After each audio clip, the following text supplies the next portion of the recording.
Hello, everybody. Welcome to another exciting episode of It's Always Sunny in the God War City-States of Klovisa, Rain Edition. Gentlemen, it has been a long week, to say the least. My internet was trash yesterday, or the last time I tried streaming, but for right now it's stable, even though there is a severe thunderstorm warning going through my area. So if we ever black out, or I freeze and the stream keeps going for a few seconds, my computer, I probably had a power outage. We'll try to do a recovery then and there, but you know, if I go out for hours, expect me not to be back. Just preparing you all for the worst. And speaking of the worst case scenario, we had some fun last week, didn't we, guys? Yeah. When by we, you mean you, then yeah. I did. So why don't we go Well, around the unless you make me table suffer. and introduce each other, I suppose. John, you want to introduce Ooh. John? Which John? Yeah, John, me, introduce me, John? He loves it every time. I love it every time. I don't care. John / Kushim, we'll just go counterclockwise. How are you doing? I'm doing well, thank you. Was in sunny Perth with lots of nice weather, and now I'm in cold and rainy Tasmania with less sunny, nice weather. I see.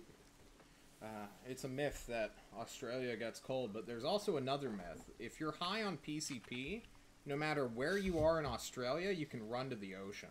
Is this true? I mean, the being high on PCP part is unrelated to the being able to run to the ocean, which is true. Okay, just making sure. Quinn, also known as Luca, how's it going over in Deutschland? Same old.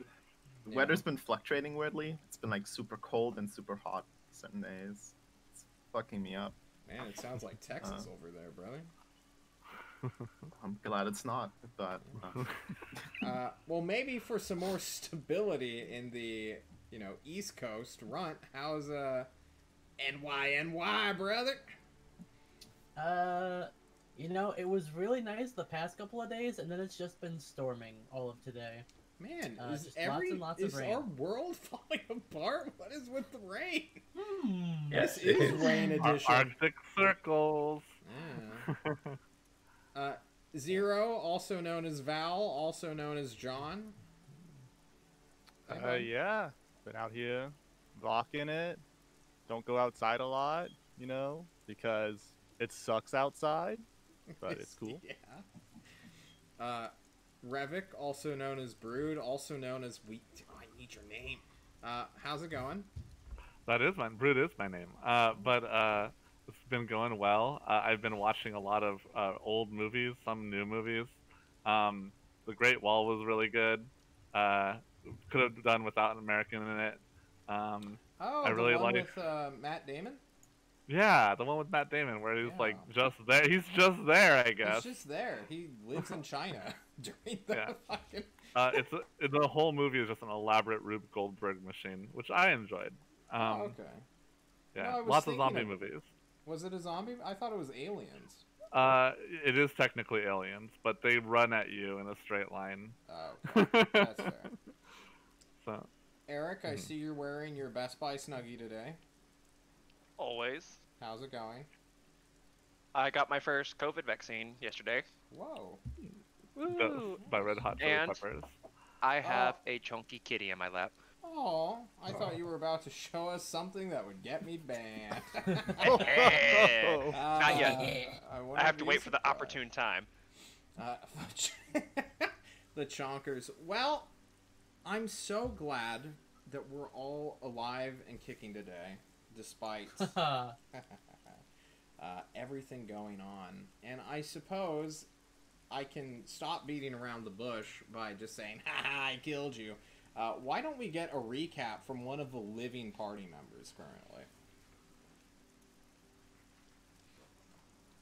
Anyone. Run. Alright, fine. So last time we discovered where Grug was, where he was hiding out, told to us by the tyrant, and we went in the airship, all ready and stocked up to go, and we went in,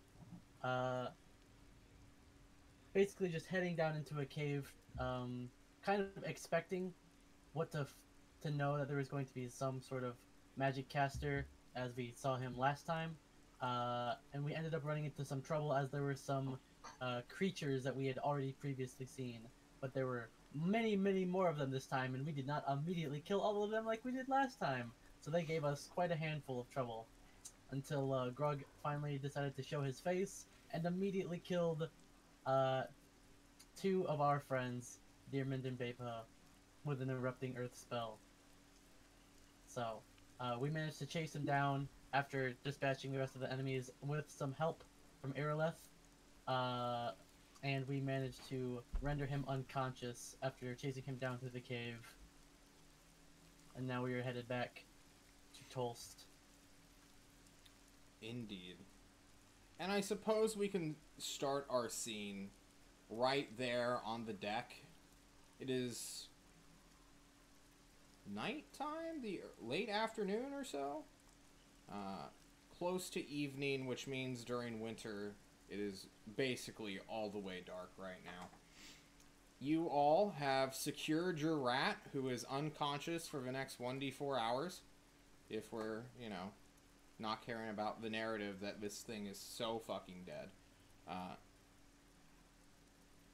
But you four, Runt, Revik, Quinn, and Kushim, stand with about 30 Ulatheans in their splint mail armor, wielding either great weapons or heavy crossbows or magical items and arcane foci.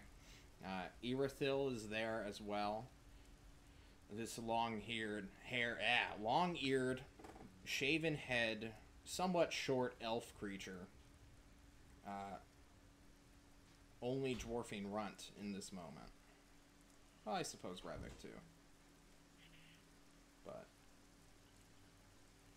what do you guys do as you look at your fallen quarry and then to each other?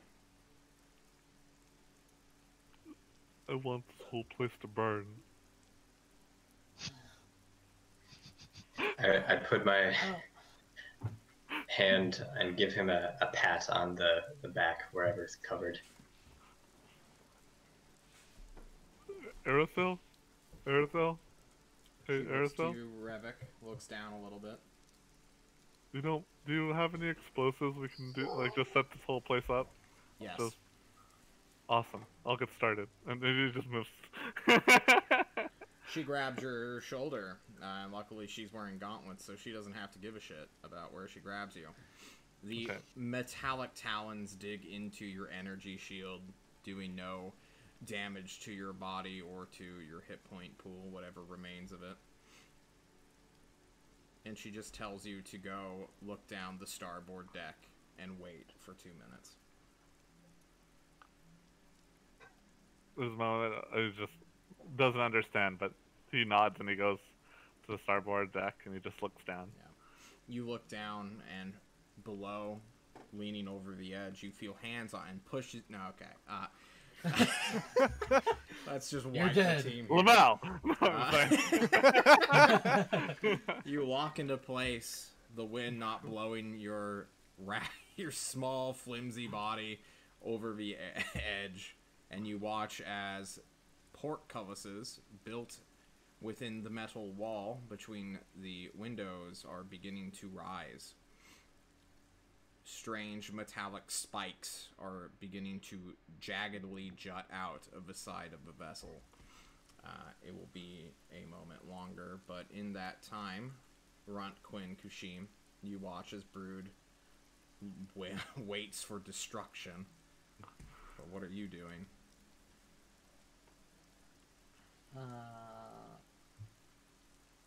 I guess Oh god. I'm not even sure how it. I guess Rudd's just kind of standing there. I guess he would have seen the interaction between Revik and Irithel, so he would just kind of go and stand next to Revik just to see what would happen, because he's at a loss of what to do. Because his goal was to capture the rat, and they did so, and now he just doesn't. He's so shaken by everything that happened, he doesn't know what he's gonna do other than just kind of stand around and be quiet. I think Kashim would sigh and then shuffle up to Quinn and give him a big hug, pick him up and say, "Thank you, friend, for saving me, for bringing me back from the What are you dead." doing? Gotta... I am hugging you. Oh, thanks. Good man. While you are celebrating your life, Kushim, and its continuation, Quinn feeling a bit awkward, having saved one at the cost of two others. The Ulatheans are going to the Rat Man and are chopping his hands off with large swords. Some healer is on deck to heal them immediately into stumps. There is Metal. a very loud squelching sound that you all hear, and then you watch as, well, they just haul him up and begin to take him, in theory, to the brig. Undoubtedly going to put more restraints on a spellcaster who is an enemy.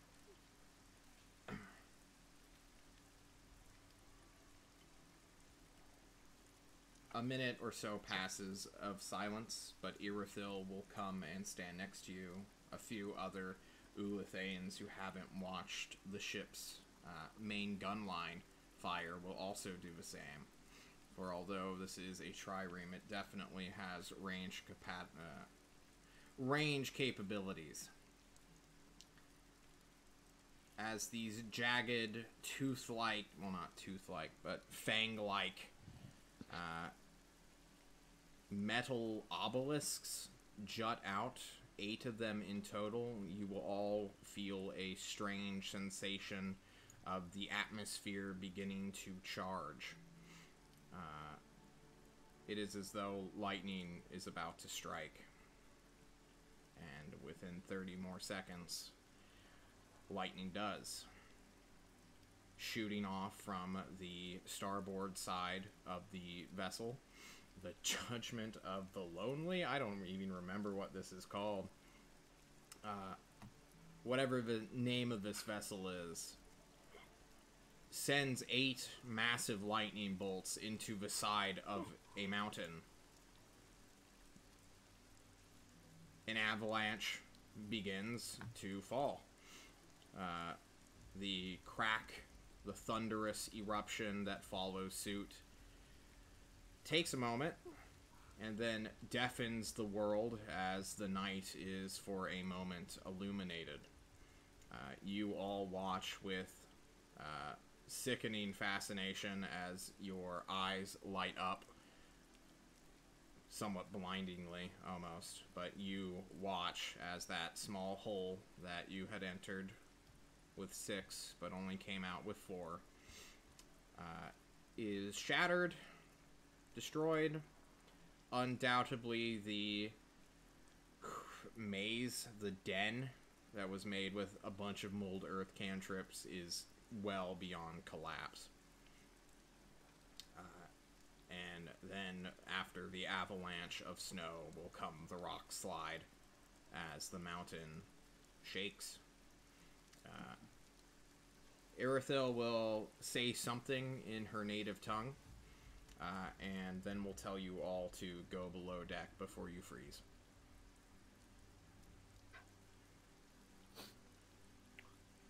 Hey, fucking man. Hope that place never rises again.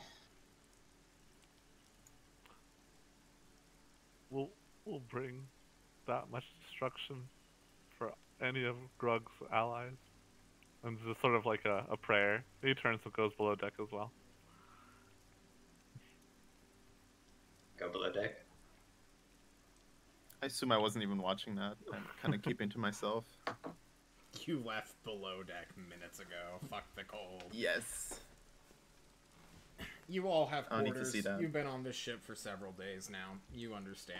Well, no, only like one full day. But you, in limited space, will head to your private quarters, resting. And it will go rather gently. The airship, as we all know, is not one propelled through thruster or by fan or balloon. It's propelled by magic, so it is smooth sailing despite the weather.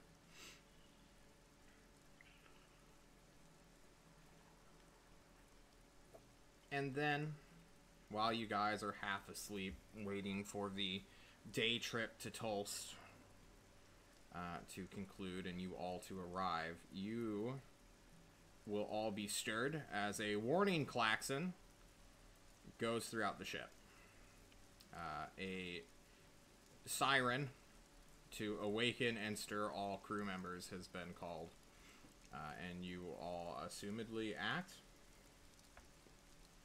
Yeah. Yes. Redick is just running to wherever Arethel is immediately. Well, she's usually in the command bunker. Sure. I'll bring my weapons. Dope. I will grab my hand crossbow, ready to fight. Quinn, you I'll will take- take the longest because I know you don't sleep in medium armor. I do not sleep in medium armor. That's horrible. Yeah, I will take my time, I guess, putting on my armor. Kushim. Yeah, I'll head up, follow where people are going. Yep. The Uathayans are moving with unrestrained concern. They are rushing to the deck as though they are preparing to do battle. People are throwing on metal straps which just immediately cling to their bodies. Other people are passing out weapons from rooms just to whoever has a hand open. And Revik, Kushim, and Runt will show up. Quinn shortly following. It is nearly dawn, which means it's still rather dark. But you can see the lights of Tulst. Several hundred feet away. You must be like right above the city walls right now. But the ship has come to a halt in the middle of the sky. Why have we stopped? Who do you ask this to, Rent? I will ask this to, if I can find her, Irithel, if not any other, literally anyone, who appears that they have some sense of direction as to why they're going to somewhere. Like the other Ilithans. Well, you Or find Uathayans, excuse me. Irithil rather easily, because she's the shortest and the most bald-headed of any of the Uathayans. She does not wear a helmet ever. Does nothing for her AC, unlike these schmucks. You can ask this to her, and she will look at you. The tyrant is coming. It is best that we fight him here than below in the city. Wait, What? But I thought, why are we fighting him? Tyrant is our friend. There is a whooshing noise above you as the sky splits for a moment. The clouds that you are, well, technically hiding in, but are translucent enough to see the bright, luminous lights of the city during dawn. Not doing anything to a terrifying creature who is more like a force of a object rather than a living human being.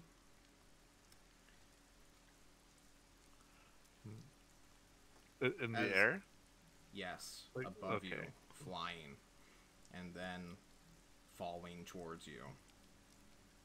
It is a strange noise that follows a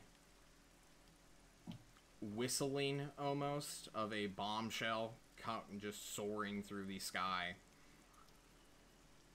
But as the screeching stops and a figure lands upon the deck, many Ulatheans close to him immediately bolt away deeper to where their friends are, forming a perimeter.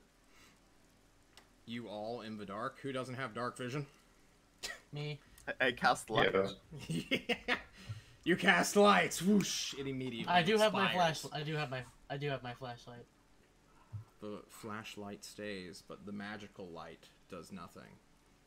Oh, The cantrip is canceled or absorbed or counterspelled? Question mark? You can. It's overkill though. Yeah. Yeah. I'm gonna move to those. Are those platforms where they drop us on deck? Yeah. They're on the side. I'm gonna of the shuffle ship. toward those. Yeah. You begin And- to evacuate just a little bit, keeping your, eyes over it. But shadowed figures are quickly illuminated as several dimly illuminate orbs begin to flutter.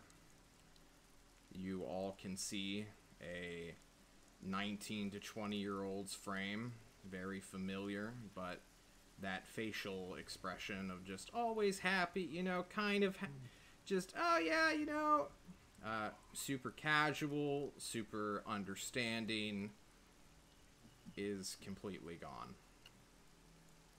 There is a mask of anger, of disappointment, of just barely restrained hatred as the tyrant appears, lowering his bodyguard, which remained 30 feet close to him, either through some telepathic means or through a magical spell, but she lands as well without her weapon. Tyrant's longsword is quickly drawn as he approaches unchallenged to Irithel, the bald-headed elf that has been in your company for quite some time. Runt and Revik are standing close to Irithel. Quinn, where are you on the ship? I'll probably interpose myself between Kushim and the Tyrant.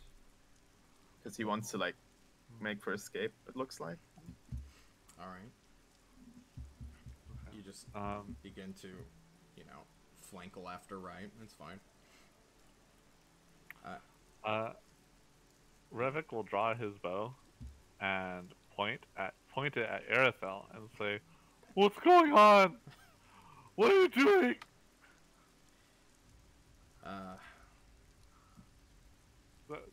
Just making sure that the tyrant is right here. Yeah. I'm right. Okay, cool. Irithel ignores your action completely. The tyrant's eyes briefly glance to you, Revik. Please make me a charisma saving throw. Sure.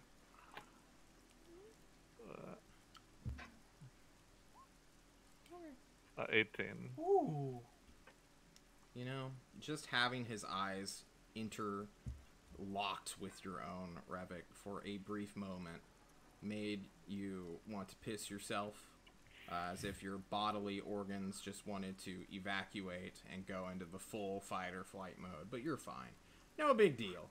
He's your buddy. He's your friend. He's here to help you, Revik. Yeah. Everything that the tyrant has ever done is for your sake. It's going great. You're Gucci, my man. You're not in danger at all. Yeah. We made an oath with the tyrant. Yeah, You're a Tolst citizen, even. that's right. You've been denizened. The tyrant switches his gaze back to Irithil. And then he speaks. Very softly, but his words carry throughout the entire vessel. Why are two of my citizens dead?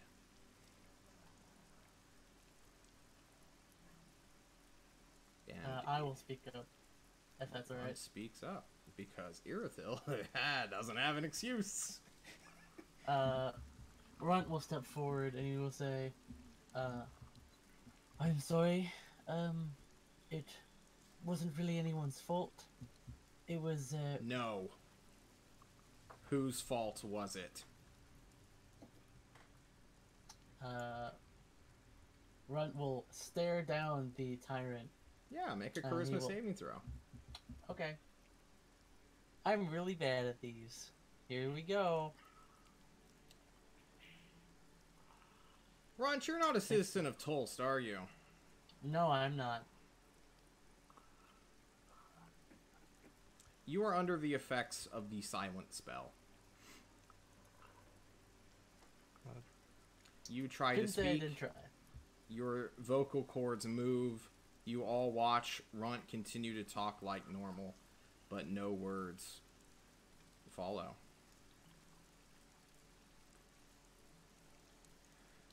Tyrant looks to the rest of the crew, spots Quinn and Kushim, and beckons them to come forward. I sheepishly move forward. I follow. Quinn, Kushim, are you citizens of Tulst? I don't think so. No. I don't think so either. Okay, that's fine. Kushim likely could have if he ever wanted to, since he's a Cantelari refugee, just as a further note. But he looks to you two. Why are two of my citizens dead?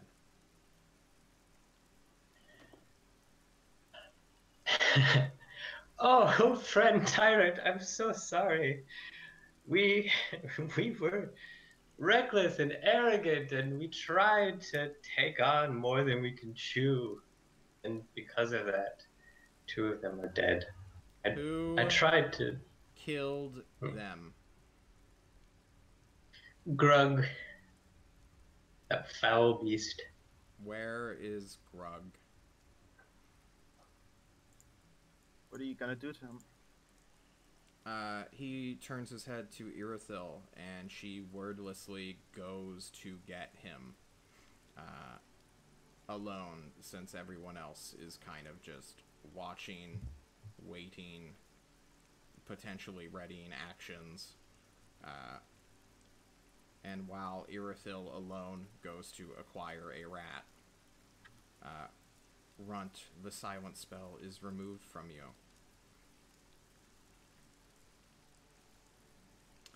I don't know if you still kept talking after not being able to hear your own No. voice, but As soon as he would have noticed, he would have taken that as a, yep, okay, time to shut up. I'm gonna pull out the little simulacrum and hold it in front of the tyrant and say, "Please don't. We might be able to get information. We'd better served than killing him." I will not kill him. And then Irithil slowly returns after that promise is made, and the tyrant immediately grabs his longsword and stabs the barely 1 hit point conscious rat through the chest. Grug cacks out blood, begins to die, but doesn't. And for the next 5 to 15 minutes, you will watch a 20-year-old lose his entire mind. The calmness, the casualness, the soothingness of the tyrant is gone. It is just a scene of pure violence that John, the DM, could spend minutes describing as this creature known as the Tyrant, in the form of a 20-year-old man's body, brutalizes and turns this rat, at one point with his bare hands, into just a pile of wrecked meat and bones. And yet, the rat man clearly is not dead. it still intakes air. It makes weird noises. At one point, it begs for mercy and is quickly silenced as its jaw is broken. It is not a pleasant sight. I Eldritch Blast Grug. It does not go off. You begin to try to cast the cantrip, but the arcane energies that you summon are not present nearby. Okay, then I just keep watching. Yeah. I think a few minutes in, I just leave, go back to my room. Yeah. I don't feel like watching this. You are not alone in that assessment.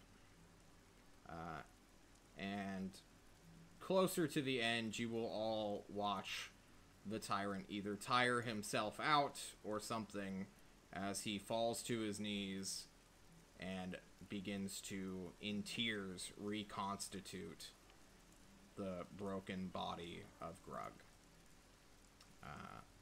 And at that point, even more people begin to dip, because they realize they're not about to have to throw down with your boy. Put my hand on his shoulder. When you approach, it is rather difficult within the first 30 feet of him, but you can kind of push through it and then make it through that next 15, which is as though you are traveling through waist deep of snow and ice. But you can do this if you so choose, as you watch the tyrant silently cry and grieve for two of his agents, of his men who died for him.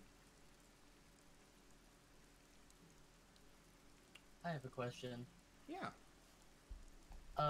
Does the tyrant's energy change? Because we've gotten really close to him before, shaking hands with him and everything. Yeah. But can we visually see the magic around him change? And can we try to detect it? I suppose I'm trying to I'm trying to understand if his power fluctuates based on his emotion. That is a commonality for all spellcasters. You would know this, right? Okay.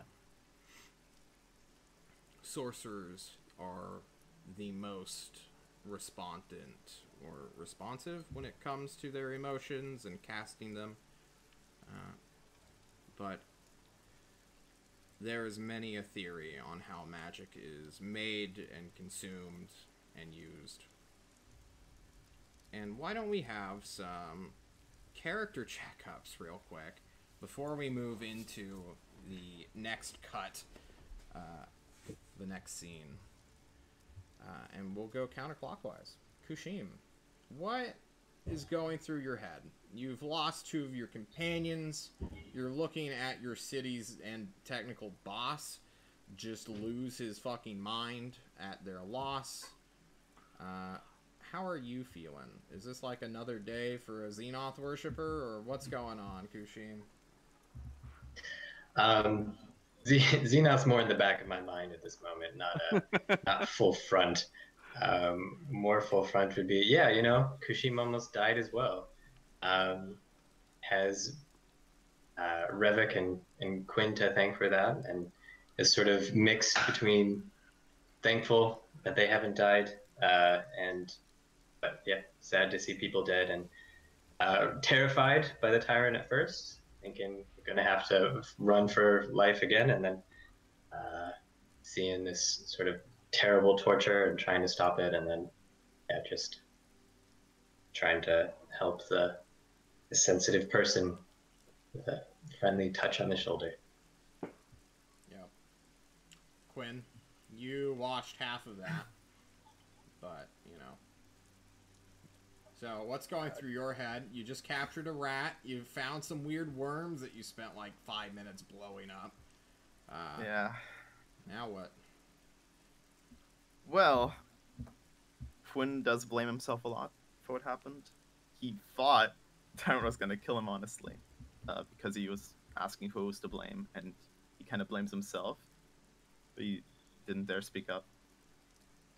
And he's glad he didn't get killed, so he just kind of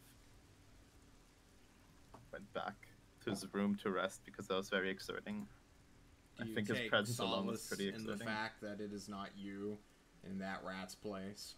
Or do you feel any consideration at all for Grug, the killer of two of your, well, party members? I don't dare call them friends. Of course, I'm not glad I'm in this. I'm glad I'm not in this place, but I feel like that wasn't necessary. Doesn't really accomplish anything, This is true. so I didn't watch. Just kind of senseless violence. Ront, you were studying this creature for a little bit. Are you taking a more analytical approach to your leader? Yeah, he's definitely thinking. There's a lot going through his mind because he knows that the tyrant knows that he's got a dirty little secret, and seeing, having known, well, learning of and working for another group of people, and then working for this guy, he can see differences and parallels between them, and he's starting to really be concerned about his own well-being, more so than before, because he originally thought, when as soon as he heard that he might have to fight the tyrant, that he thought he was coming for him specifically, and he didn't know why, or he didn't really care why. He just thought it was coming for him, and having learned that it was over the death of two people, while definitely tragic, as a leader of what Tulsa has, like, what, millions of people in it, right? 1.5 million. Hundreds of thousands. Yeah. So the death of two people, even if they are like special task force members, this reaction to that kind of, that kind of news is very surprising, considering how he's from Maelstrom, where death is just like that. It's it. You're over. You're done. Okay. So he's just kind of, he's watching. He's more or less disinterested in Grug, and more so watching the tyrant beat him to a bloody pulp. Revik. Revik, after the initial fear that they were being attacked and the initial confusion that, Irithyll was telling him that they might have to fight the tyrant, or initial confusion at least, seeing that the tyrant is there and upset because of the loss of his friends, he actually feels a lot better. And seeing the tyrant basically enact the feelings that he himself was feeling towards Grug, really made him feel a sense of peace. And he sort of feels a lot better about his mission now, knowing that someone cares so much about him that, like, He'd it brutalize could a have been rat him. for you if you died. He'd brutalize a rat for me if I died. What a guy! But potentially Irithyll too. So, like, Yeah. this guy is all right in Revik's books. Someone's looking out for us, and I think that's the closure, or the sense of peace he needed right now. Good. I'm glad to hear that. He has a smile as Grug's beating ends. And with that, we are going to mark another day off your calendar since it is dawn. Let me just find that real quick. So it was the 16th of January when Grug was captured, also known as when I killed two people. So it is now the 17th, a Sunday. The 7th. Indeed. You all awaken in your rooms. Maybe some people had a better time sleeping than others, but it is a late day for you in the city of Tulst as I move maps and change music.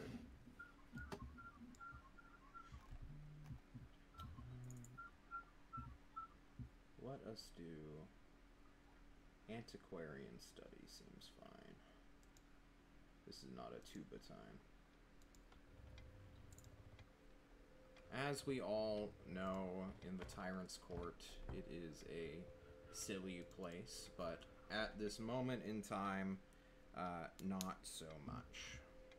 The atmosphere has changed and is physically affecting everyone, and the Tyrant, for the first day, past year and a half now, cannot be found. Ozark and his many simulacrums are still around. The one that Kushim was holding had vanished itself sometime during the night, probably to rejoin the others and report on what it had seen. But for now, you guys are on your own.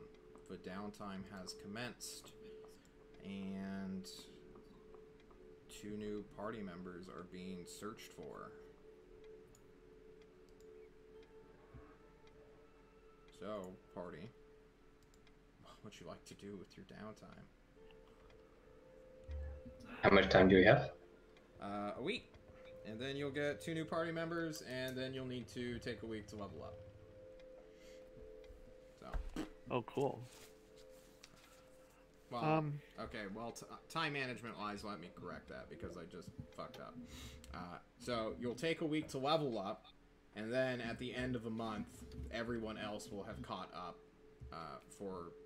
in terms of my calendar level, which is what we're waiting for, because you don't want to bring in level 3s just to, you know, not go out immediately.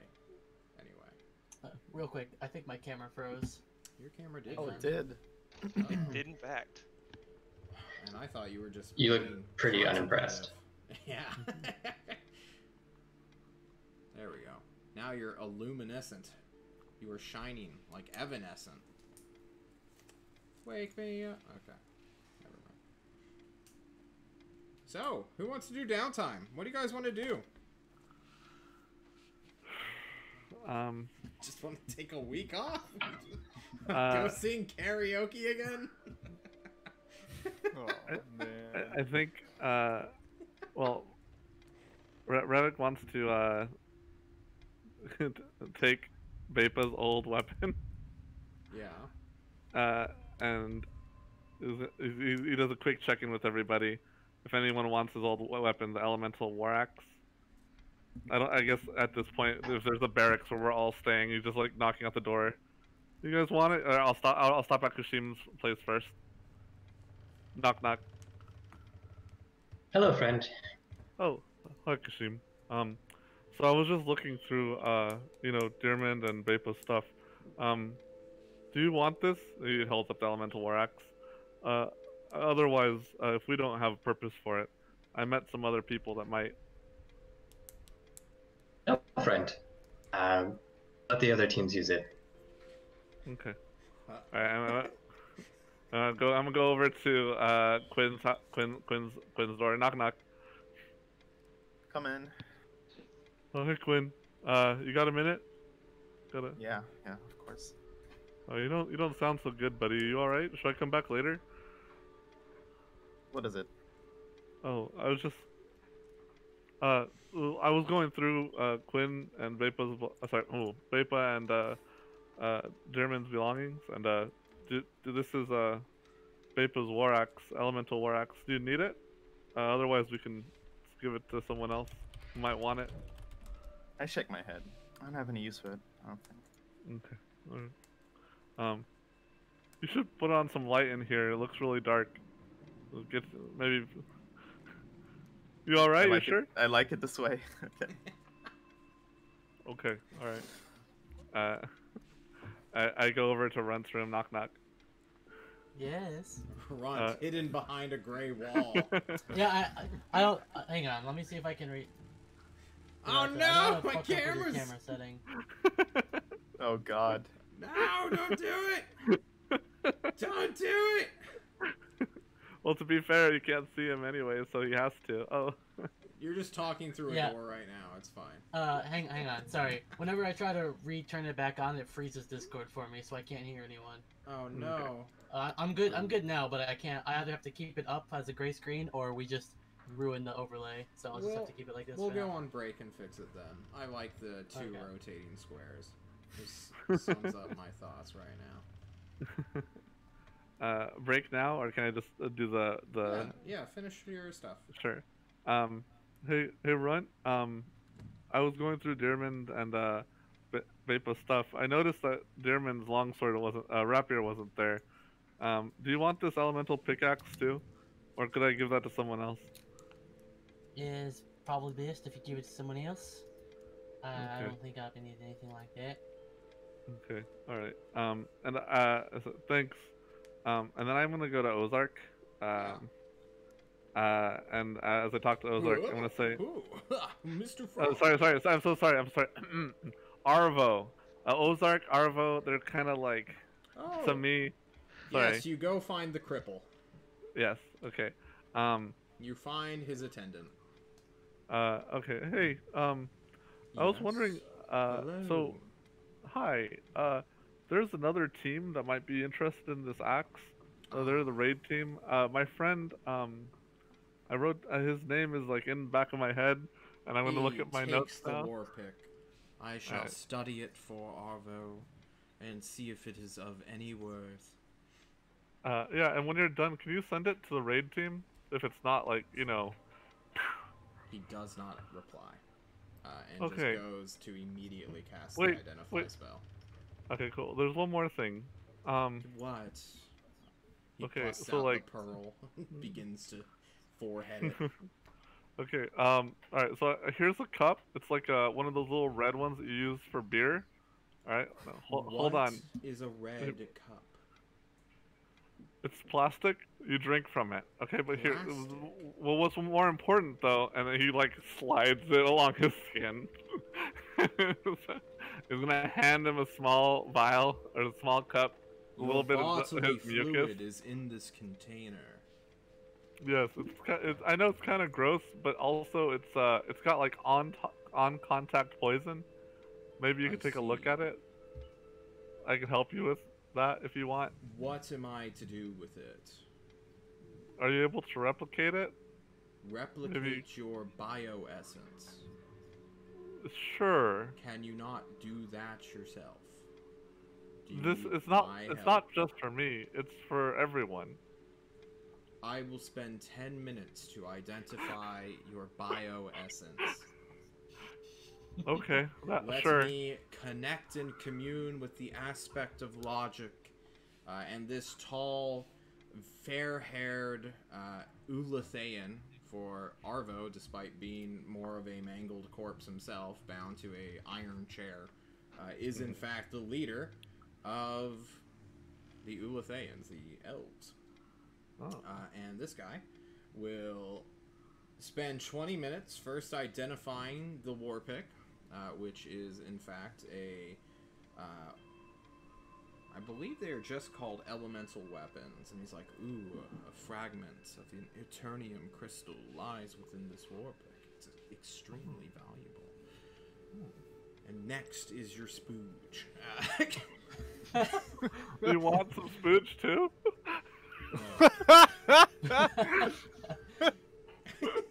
Hey, it might be useful for us to know if that's poisonous. True. Yeah, for that pick. Go see a nurse or a doctor. of yours. Go consult your nearest physician. I am not that. I just have the Okay. identify spell. Okay, sorry. And I he just- will identify that you're poison. And what did you want to know about this? Nothing else. No, you're I just could you replicate it for anybody in the army who might use piercing weapons? If I hooked you up to a skin flaying machine, potentially. But I don't it- believe you'd like that. Is it hard? How long do I need to be in the skin flaying machine? Forever. Ooh. I'll come back when technology is advanced. Understood. Okay. And he will keep the war pick. Alright. Aw. Hopefully he'll do something about it. But yeah, okay. He's gonna I tried. study that shit. Alright, that's my downtime. Alright, does anyone else have downtime, or do we want to take a quick break to fix Runt's camera? Technical issues. Hey, I'm this probably time gonna it's not spend a mine. week with the reservists. Just hanging out, looking for cool members. Well, they're getting trained, I assume, right? I just Yeah. want to join in. Oh, you want to be chased around by Sergeant Slaughter? Yeah. Okay. He'll beat the hell out of you. He loves volunteers. Kushim. I'm gonna find 6. Well, I guess I'm 5 pairs of gloves so that we can handle Revik properly. Yes, you can find dish gloves. You know that in like the kitchen. They're bright. You can get them in yellow, purple, or pink. I mean, I like those. I'll take those too. Can I also get some more like good, able to slip under armor, that kind of gauntlets? I feel like the dish gloves would be a little unwieldy. For I guess if they have gauntlets, they don't have to worry. Okay, happy with the dish gloves. Over and out. You spend an entire week finding the best pair of dish gloves that are made out of liquid foam. Jesus Christ. Alright, we're gonna go on a quick break, and then we'll do Runt's downtime. And then we'll meet your new party members who are technically not in your party yet. So with that, we'll be right back, everybody.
Everybody, we are back.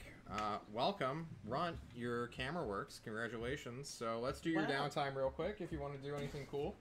Yes, I would like to do something cool. All right. Please and thank you.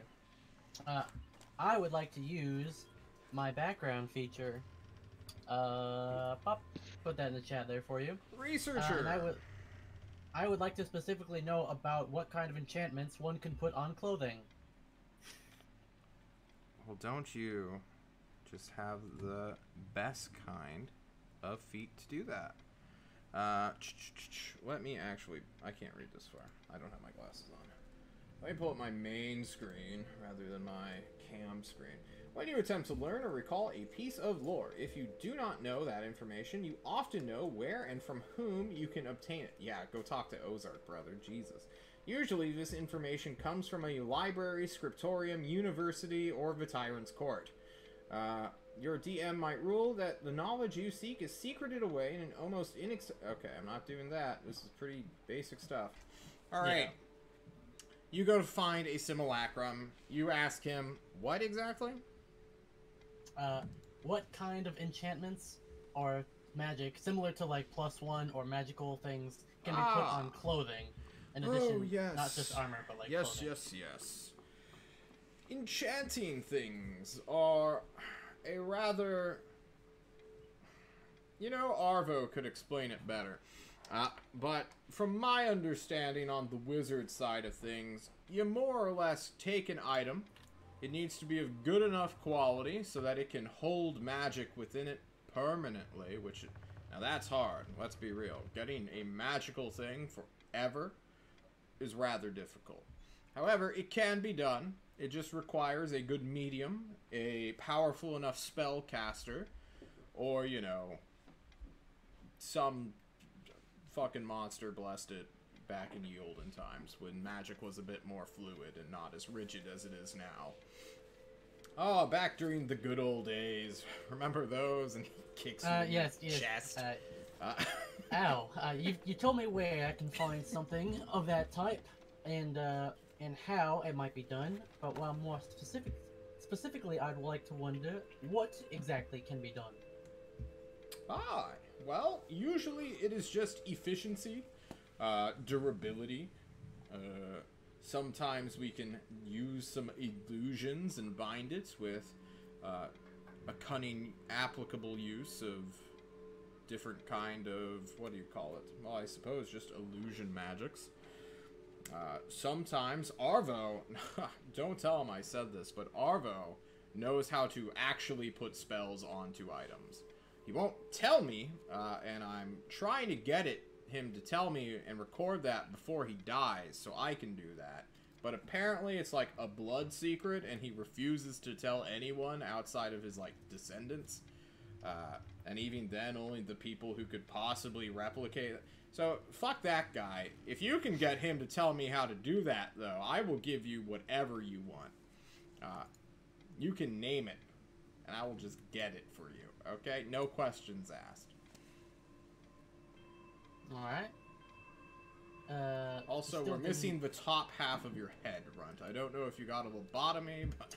But it looks fine. It looks fine for me on Discord. So you might have mine. Because for me, I can see everything just fine. I don't know Oh yeah, on the else. stream. That is you look weird. a On the little- stream, the top half is cut off. So I think you're right. It is. just funky. Let me shift you down a little bit. There we go. That's better. You're way cooler now. Much I'm better. Sorry. Way past cool. Anyway. Yes. So, for example, say it may not be as protective as armor, but could we perhaps get an enchantment on it that makes me, you know, kind of cloak myself in the illusion magics to make myself less visible, especially in the darkness? Ooh. Yes, there are spells for that. And here comes the final and third cost of all good magics. It requires actual gold, or magical currency. I don't know if you're aware of this or not, but gold is magical. It is a magical resource that, surprise, surprise, can last for a very long time.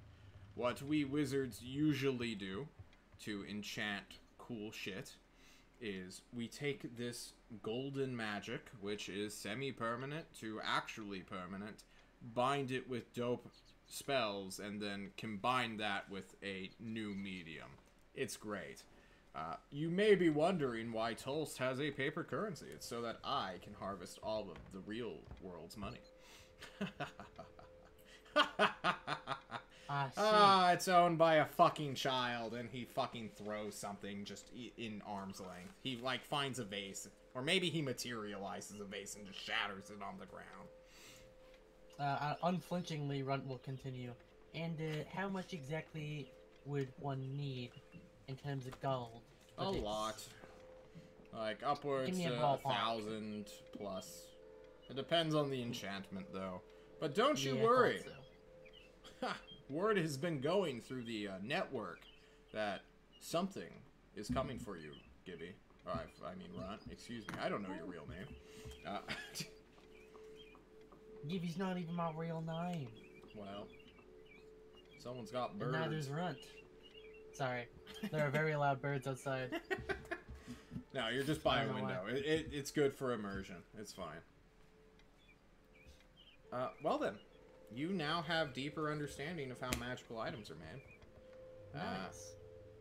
Shall we skip ahead a week or do a character jump?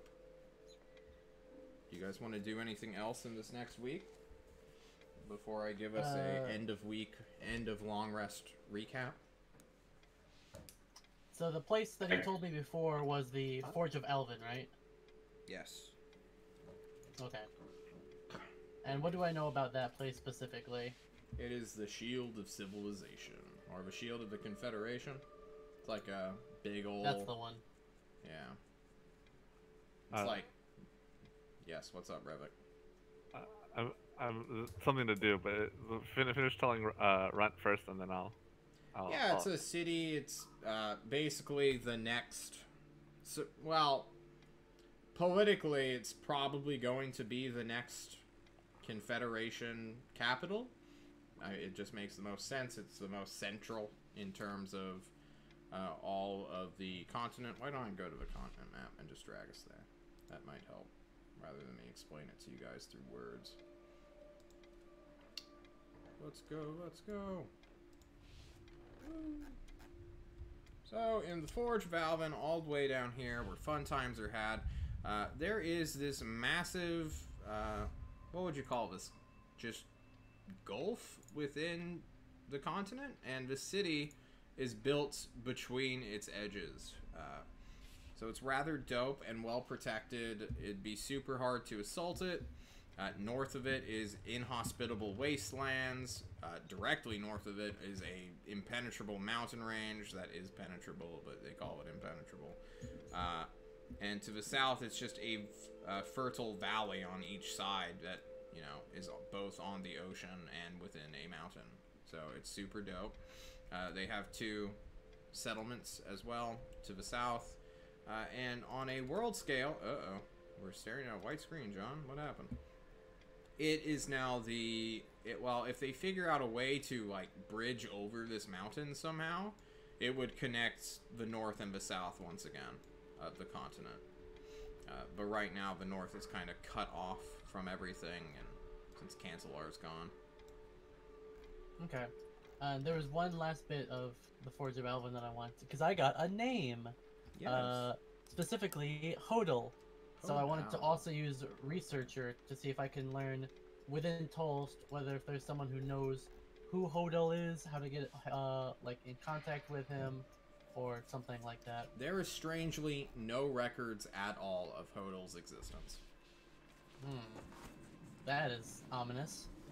Indeed. That's all I had. Alright. Revik, we're revisiting you. What's up? Just real, I don't want to like take before we introduce other characters, but just and I have a question for Quinn. Has Quinn come out of his room for the whole week? Yeah, I've been spending time with the reservists. Okay, good. All right. Then for like a day of just bed rest, and then.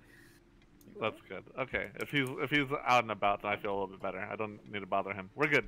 Okay. Well, we're actually gonna jump straight to Quinn as Zero, and who's it? Eric, what's your character name? I don't have a marker for you yet. Nav. Nav. We'll keep it. Yeah. You're just gonna take the randomly generated name. It works for me because I would have come up with something random too. All right. Nav and Zero. You and well, you notice that one of the task force members have joined the reservist, which is interesting because that means he got kicked out or he's going through some tough times because he's just getting walloped by Sergeant Slaughter, or Slaughter, as you've known him for this past month. Sergeant Slaughter is a strange creature who continuously shouts how much he wants to die on a wall. He breaks into people's dorms at night with an axe and actually goes to swing upon them in an attempt to knock them to 0 hit points or to kill them. One reservist in particular has been hospitalized and is currently in the city for actual injury treatment. He is a menace to be sure, but you guys in exchange are getting some real-world experience on how to survive a monster. So that existence hasn't been fun, but it's been 3 weeks now, so everything's kind of like evening out, like, you know, like it's great.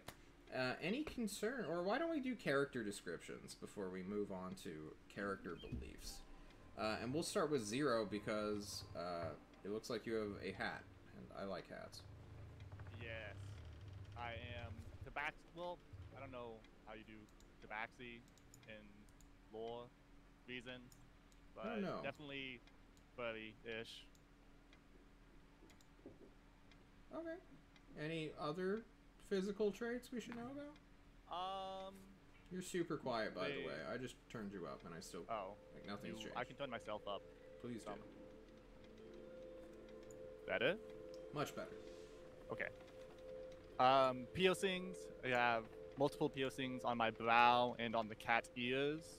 They are slim, not very big, and if you think like lanky cat person, that is perfect. Brown calico fur, and I think that's most of it. Have wares if you have coin. I do not have wares. I wish I did. Well, you are aware of Sergeant Slaughter coming at you to skin your scalp. And then Nav. Who are you? What do you look like?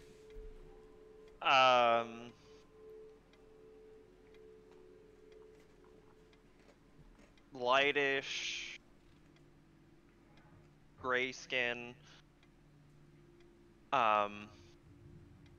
shorter for a male, fairly built, with a bunch of like geometric line tattoos going from jawline all the way down.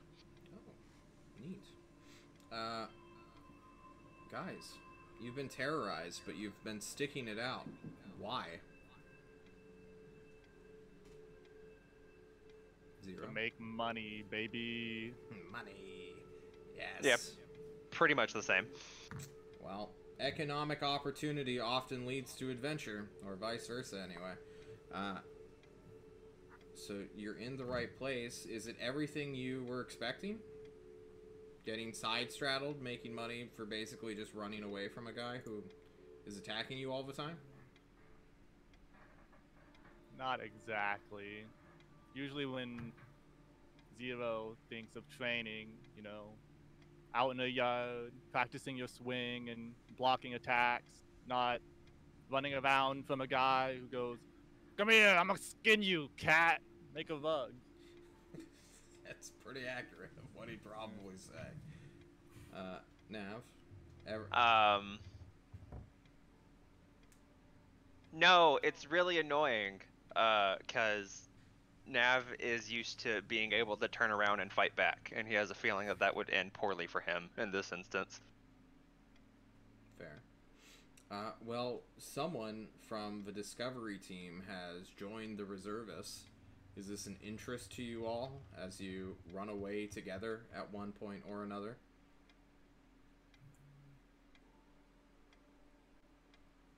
I don't think so. Because we've had other of these cool special forces guys come by, you know, make fun of us with Slaughter. We've seen them a few times. Nothing too cool. Yeah, there's this like one random short dude who keeps like trying to hand people pamphlets too. But it's the stupidest, cringiest shit in the world, isn't it?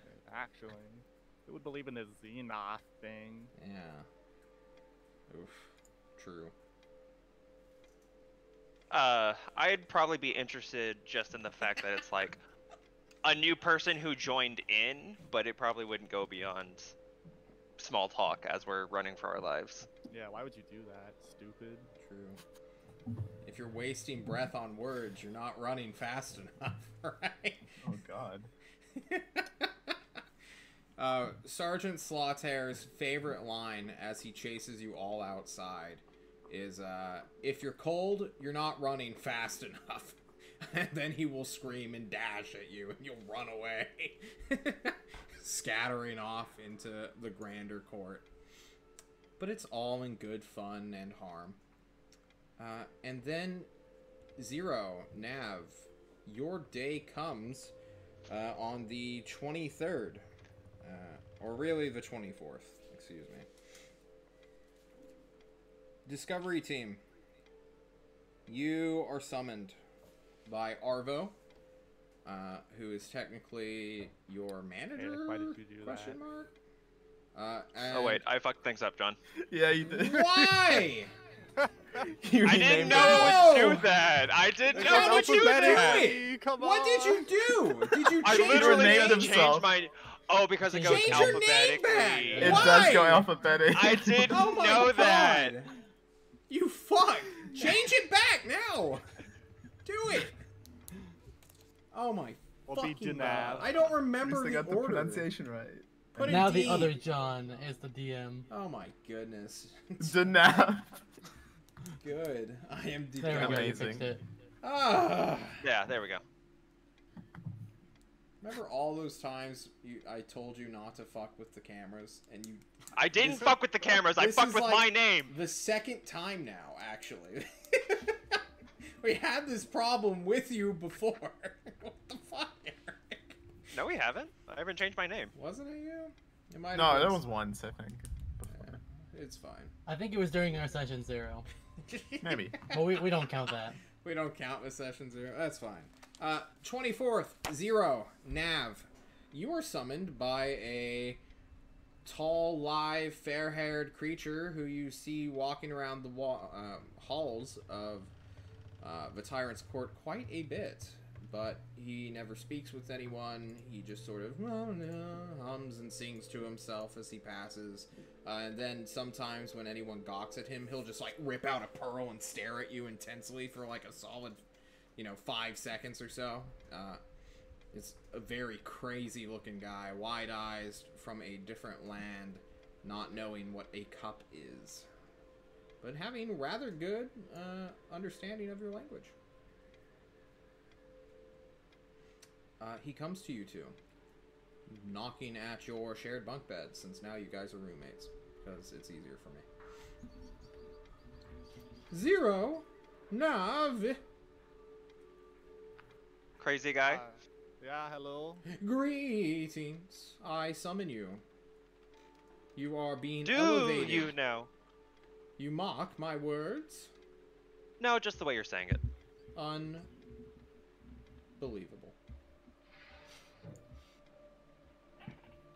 What? We get paydays with Yes, this? you do. Oh, yeah. The last five. group is recorded to have earned 500 times their salary in 1 week. This is good. Let's go. I like it. Yeah. What's their turnaround rate? Because you're getting 2 of us at once. He begins to walk down the hallway like a normal person. Don't worry. We are much stronger than those last guys. Yeah, probably. That sounds about right. Okay.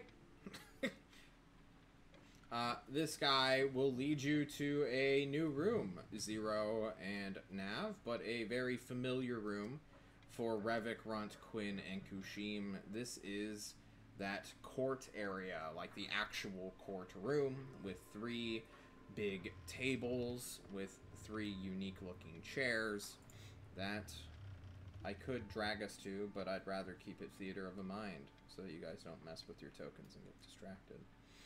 Arvo, the cripple, who you've never seen before, Zero and Nav, is there as well. The man who led you here quickly scampers to Arvo's side. His guards instinctively fidget, their readied actions choosing not to go off in this one moment. But they are constantly readying actions to attack anyone who enters a certain radius. Which is always a bit of a threat. But Arvo is there. And he greets you all. As 2 new members, team, join you. Revik, Runt, Kushim, you have never seen Zero nor Nav before in your life. Oh. Quinn, you've seen them in passing.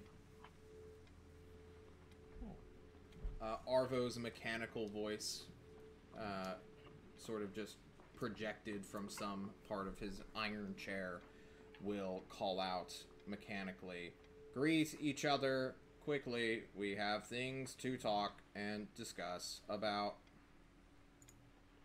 Runt will just kind of see the 2 new members and he'll say, "Alright, here's what you need to know. We're interrogating the Rat Man. Killed 2 of companions. And, yeah, he knows a lot of bad things. And we're trying to figure out what exactly he knows. And get as much as possible out of him." We're looking forward to having you with us.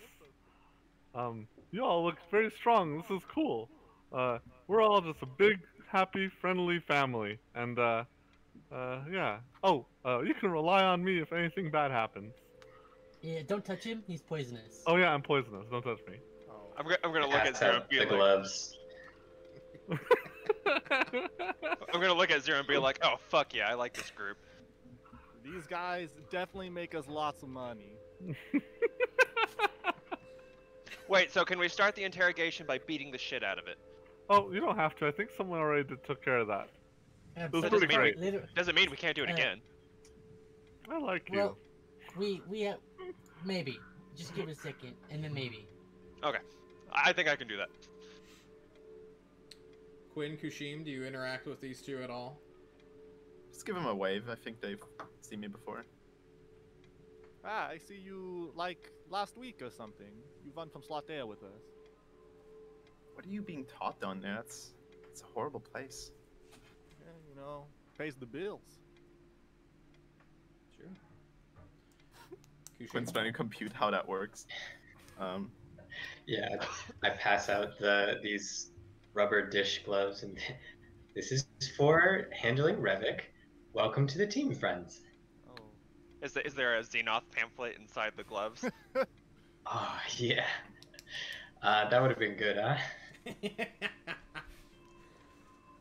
After you all have greeted, Arvo's voice will call out, "I am glad you are all friends now. It is so good to see the youth make up for their short lives. I have news about your items you have brought from the Ulathaean Shrine. Those arrows of yours can indeed be replicated." And Arvo's voice box stops working. Both guards looked at each other real quick and then like leaned forward to look at Arvo to see whether he just keeled over and died. But it is just a faulty spell within the wheelchair. Can we turn the wheelchair off and on? His ventilator goes out and they just never flip it back. The man who came by, which is easier for me to talk as, will speak. "Those arrows of +2, the ammunition you've brought, we've uncovered their simple enchantment. They are probably going to be the easiest thing that we can replicate for you at this time. That being said, for those of you who are unaware, the resources to do these are not small. It would be, I believe, 125 gold pieces of raw currency to transform it into actual spells and make more of these arrows. On the bright side, it is an arrow that will pierce through most resistances. It will also be one that can potentially nullify immunity for a brief time. Not nullify isn't... It would just... How do I say this in your tongue? I'm sorry, I'm speaking Bypass? through tongues right now. Bypass. Move through. Go through. It will affect a creature who is normally immune to even normal ammunitions, which is rather strong. Yes, Frogman, who made me study your spooge. Yeah, Hey! anyway, the sewer gigolo, we heard that he survived like flamethrowers. Would the +2 ammunition help with that? What is a sewer jiggle? He does not seem to understand. Man, Never mind. We're good. We're good. That was a different question. I'm okay, sorry. My bad. I'm not in on all of your things. I apologize. I am Arvo's assistant. And honestly, I should probably try to mend his wheelchair right now, but I don't think he wants me to do that. For sure. Arvo knows. It's cool. He'll know what he means. Just say Sewer Gigolo later. But anyway, go on. Oh, the war pick, and he will produce this war pick. We have tried to replicate its enchantment, but we have found the war pick itself is only blessed with a +1. The lightning damage, the lightning generation from within is of a different thing. It is not a spell. We know of these as Eternium fragments. They are houses of elementals, and it can be removed potentially, but it would be at risk if we do so. Okay. However, in theory, we can take out that 1d6 lightning crystal and put it into a better item, or an item of equivalent mastery. Okay, cool. Right. Did you guys give Arvo anything else? It was just the arrows, right?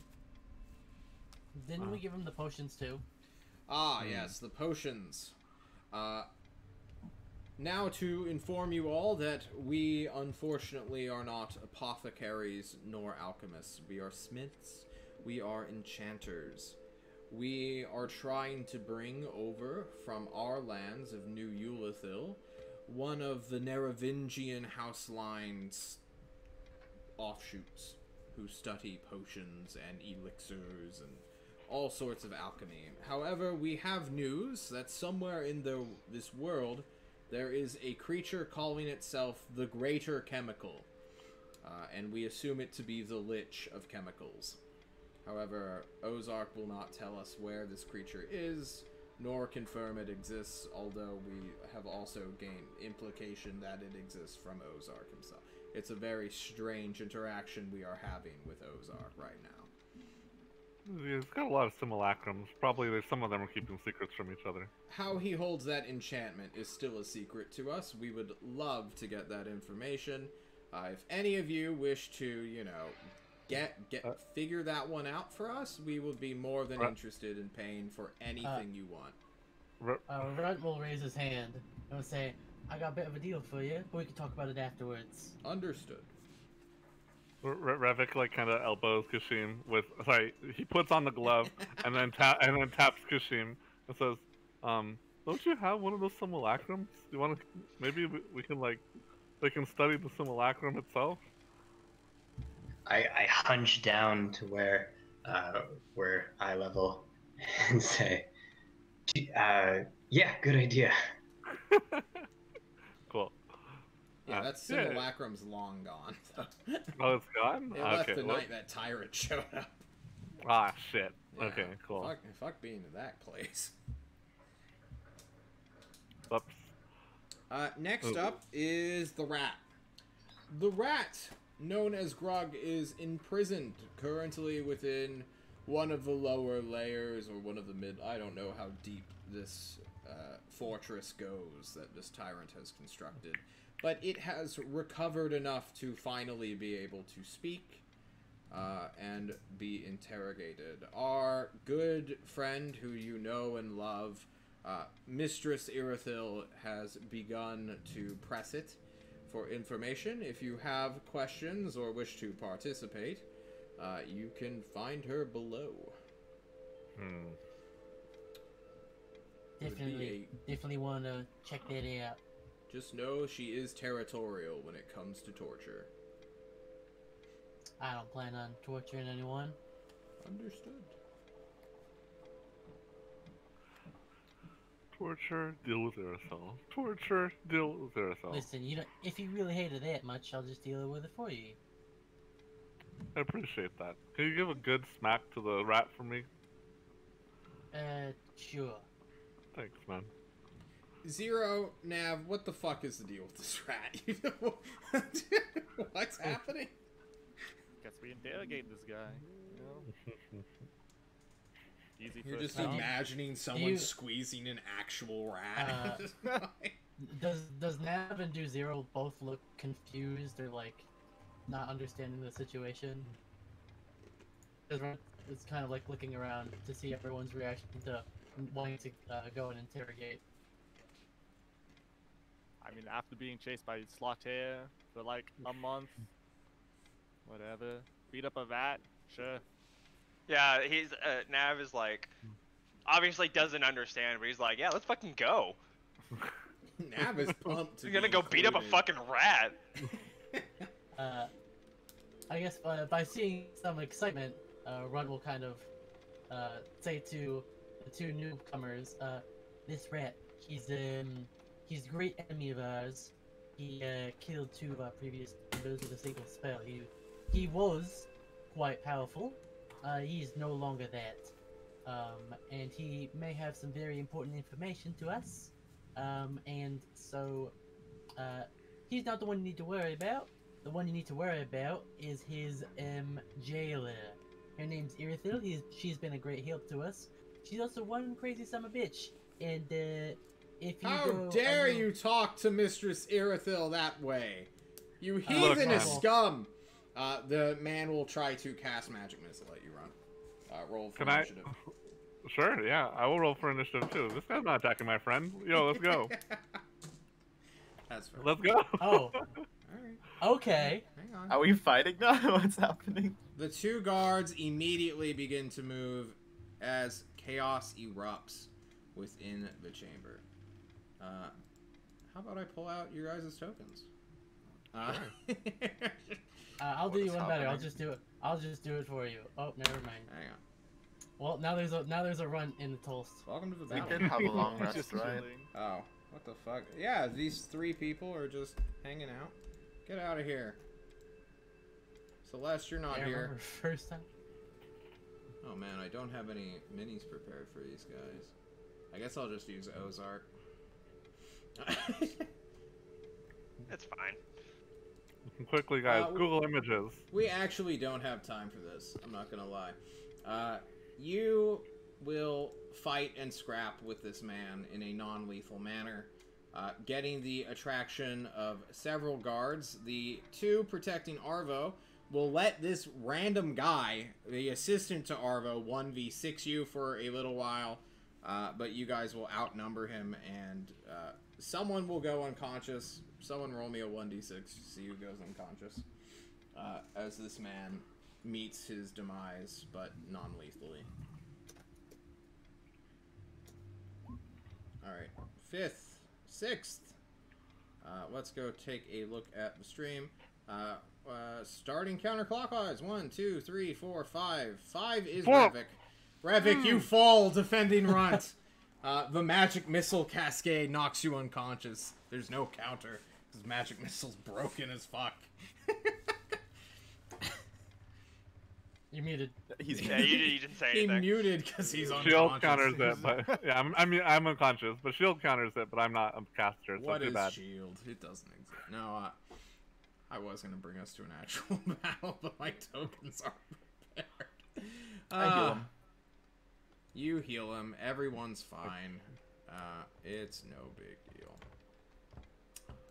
The meeting abjures, though. You all now have access to the rat if you wish to speak with him, as well as the ability to potentially enchant magical arrows.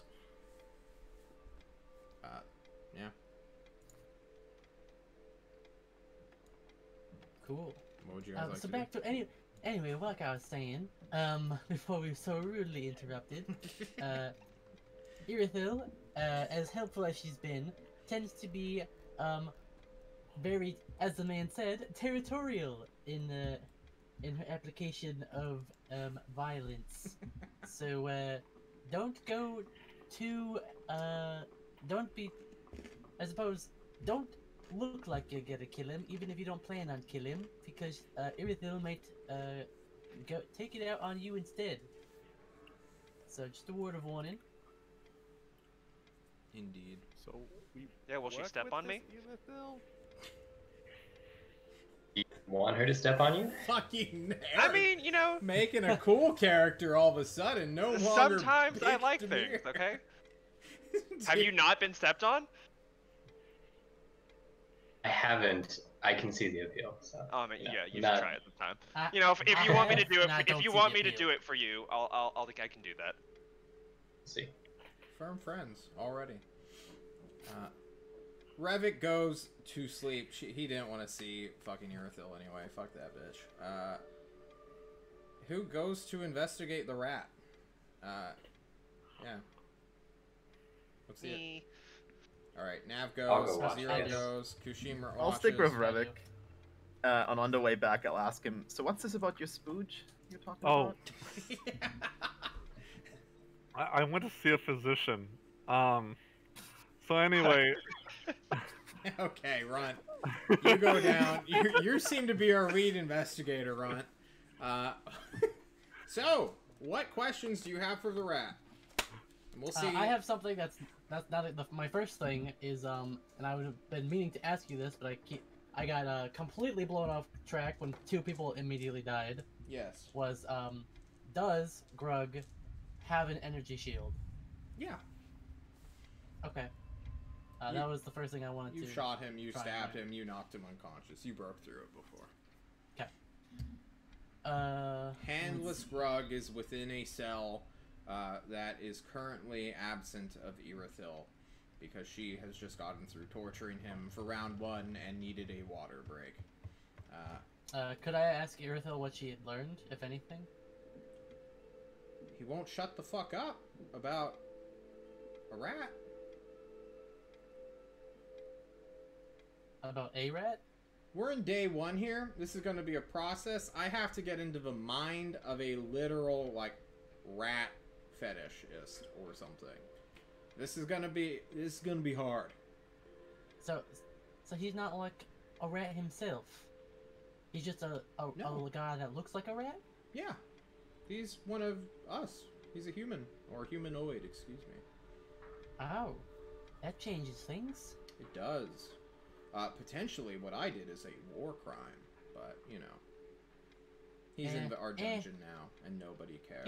He killed 2 citizens of the city-state. I doubt that's much of a war crime in Still. retaliation. More of self-defense, really, if you think about it. Cutting off a spellcaster's hands is a great offense. We honestly expected them to turn to dust ourselves, but turns out he has hands. Had hands. His hands and his human. He's Either not one of way, those someone on creatures. this mortal plane gave birth to this son of a bitch, and I plan to find where they live and kill them too. Can I Fair watch? enough. Of course. Cool, thanks. Yeah, she loves Anyway. I think making I would like a... to leave now. You guys have fun. See you later. Later, Zero. Yeah, have fun, Nav. So is it just me and Nav? Is there anyone else for this, for the interrogation, or is it just us 2? Kushim watches, right? Oh, Kashim watches respectfully. At that point, he'll enter in. How do you respectfully watch torture? Yes. Behind the corner, Yeah, with yeah. wide I eyes, like looking your respectfully. application there. with a glass of Well, he- wine in your hand. He's Kushim. He's always watching respectfully. Yes, yeah. I will not go to the lengths of getting myself banned on Twitch by viciously describing torture, or just describing torture. So, You gotta set yourself apart. Come on. so Irithil puts on this latex glove, right? As though Oh she's yeah, Oh, I like where Jesus, this. here we I go. like where this is going. All right. So Runt, what questions do you have? Because Irithil has questions and will be getting them no matter what. The first question, Runt will kind of try to observe and look thoroughly at now he knows man instead of rat man. Mm-hmm. And he's gonna look for distinguishing features, things such as like cuts on his skin, if he has any tattoos anywhere, something that's an indication of where he was before he may have became a rat man. You want to inspect the rat man? Yes, sir. All right, let's see that investigation check, because this guy definitely has scars. The mending process was not perfect.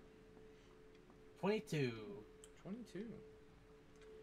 There's a lot of fur. He is scarred to hell. He has been lashed multiple times. And, you know, you watch this guy get beat to hell, but never once did the tyrant bust out a whip. There are clear, like, crescent carvings on his back where fur does not grow, because it's scarred over. And it is a, like, thick patch of no fur. Just in these lash marks all up and down his back, starting from, like, the base of his neck all the way down to his spine. Which will illuminate brightly as Irithil electrocutes this creature for several hours. Without asking any questions herself. She's just starting a precedent, I guess, but... Bzz, bzz. Alright, well, I have an actual question then. Okay. That I will address to Grug. It just screams out. I will try to ask Irithil to cease for simply but a moment to get a single question in before she continues. Yes? What do you wish to ask me? He's not ready to talk. I wanted to. He's kind of talking in a hushed tone to Irithil. He said, "I think it might be important to, like you said, figure out where he's from. And it seems that he's got these markings on him that seem to come from a whip or lash. Now, I don't know much about medicine, but what I do know is that whips and lashes tend to be used on people who are serving in the lower class. As I'm from Maelstrom originally, there are a lot of ways to hurt people, as I'm sure you know. Yes. A lot of ways to hurt people who are subservient, and a personal favorite of the upper class tends to be a whip.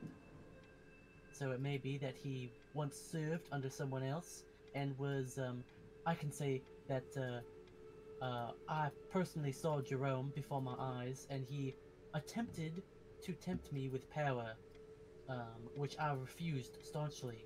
So it may be that this man here may have fallen into temptation from some other creature, whether it be Jerome or some other of our enemy, and that may be why.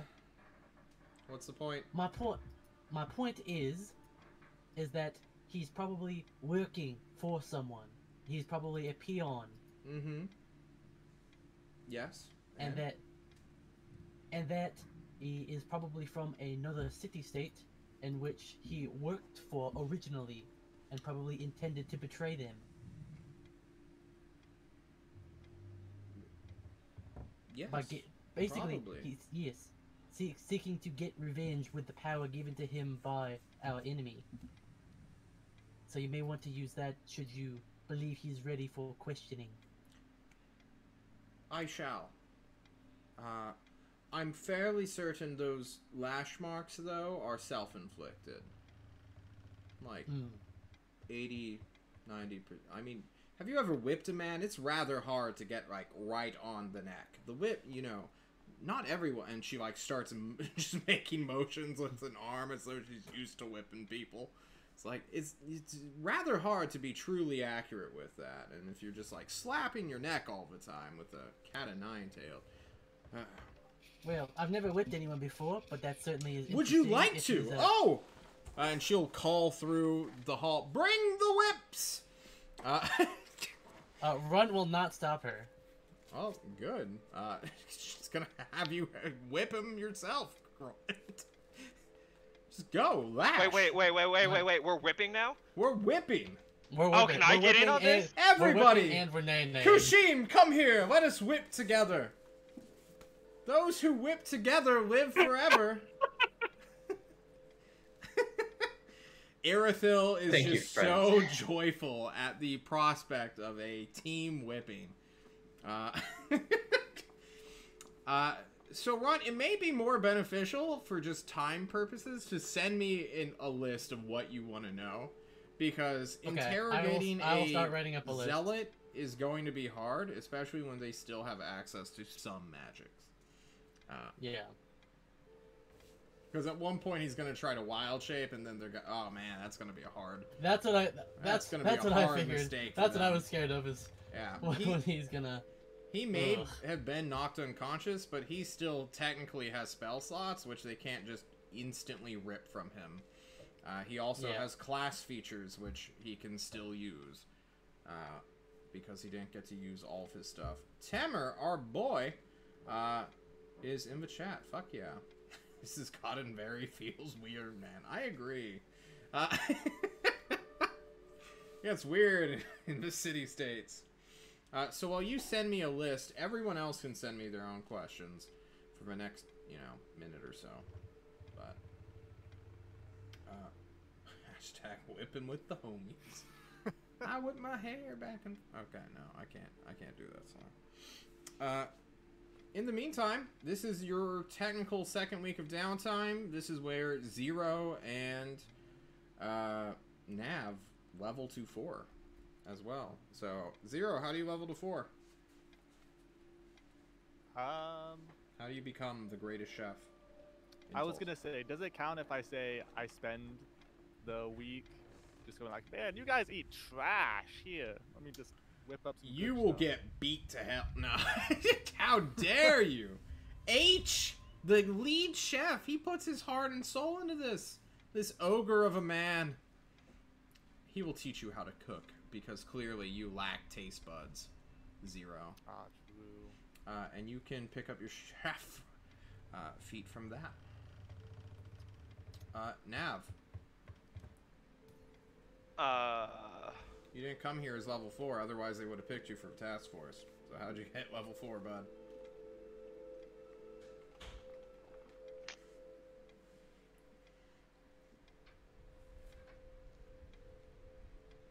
I don't You can beat up Grung for a bit. get Go on time while other people answer. rip roaring drunk and smash as much as possible. Alright, you fight your way to level 4. Be careful not to rely on that excuse, because don't we all? Alright, so, any other questions for Runt? Or, not for Runt, for Grug. And then I'll just hand out info. Alright. I have sent you my questions. Good. I will be making saves for our boy Grug. See if he... Do you ask these questions in sequence? So each one is sequential? Like, on a timetable?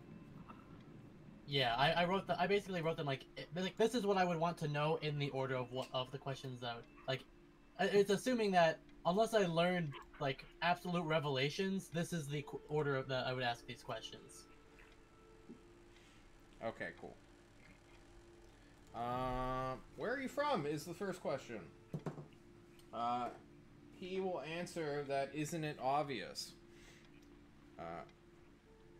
Who gave you those whip marks? Hang on, I have to roll those. cocked. He gave himself those whip marks. He loves being witched. Why have you... He does not tell you at all why he does. He just laughs at you. You would never understand his devotion and how he must show it. How did you learn to use magic? The same way everyone else does. What is your relation to rats? He is one. He says, lying to you perfectly. What do you know of Jerome? Nothing, actually. He honestly does not know anything about Jerome. What was your plan in the mountains or shrine? You would know this, actually. Because there's information that you have from the raiding team who had their long rest while you guys got back and did your own. Nice. Let me go find it.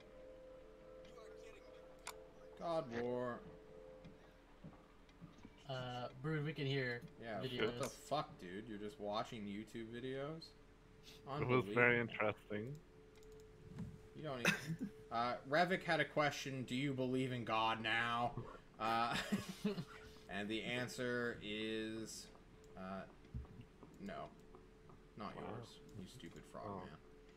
Oh, and he'll wow. spit at you. I spit back at him. He is poisoned and goes unconscious. Good. It was on purpose. This is what he wrote in a diary which was claimed by the raid team. Boom. There you go.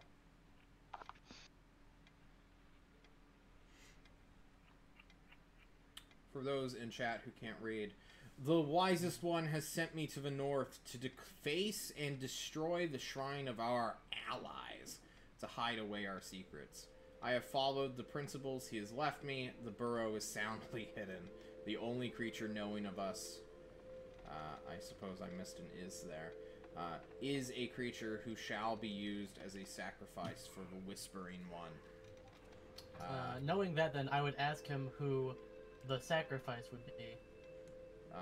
You would be informed of this by everyone else who is in the know, that a random woodsmonger, just someone living out in the woods to the north on the very fringe of known lands of Klovisa, basically just got unlucky, lived near that shrine you guys were at, and got himself turned into a rat. Yeah. Was not the funnest experience. But the raid team were pretty happy about killing him, because he was a giant rat trying to kill them, so. Indeed. Well, Who is the wisest one? yeah, that's the next question. Who is the wisest one? You will soon know. Oh. He laughs, and then, a few things will happen in this next week.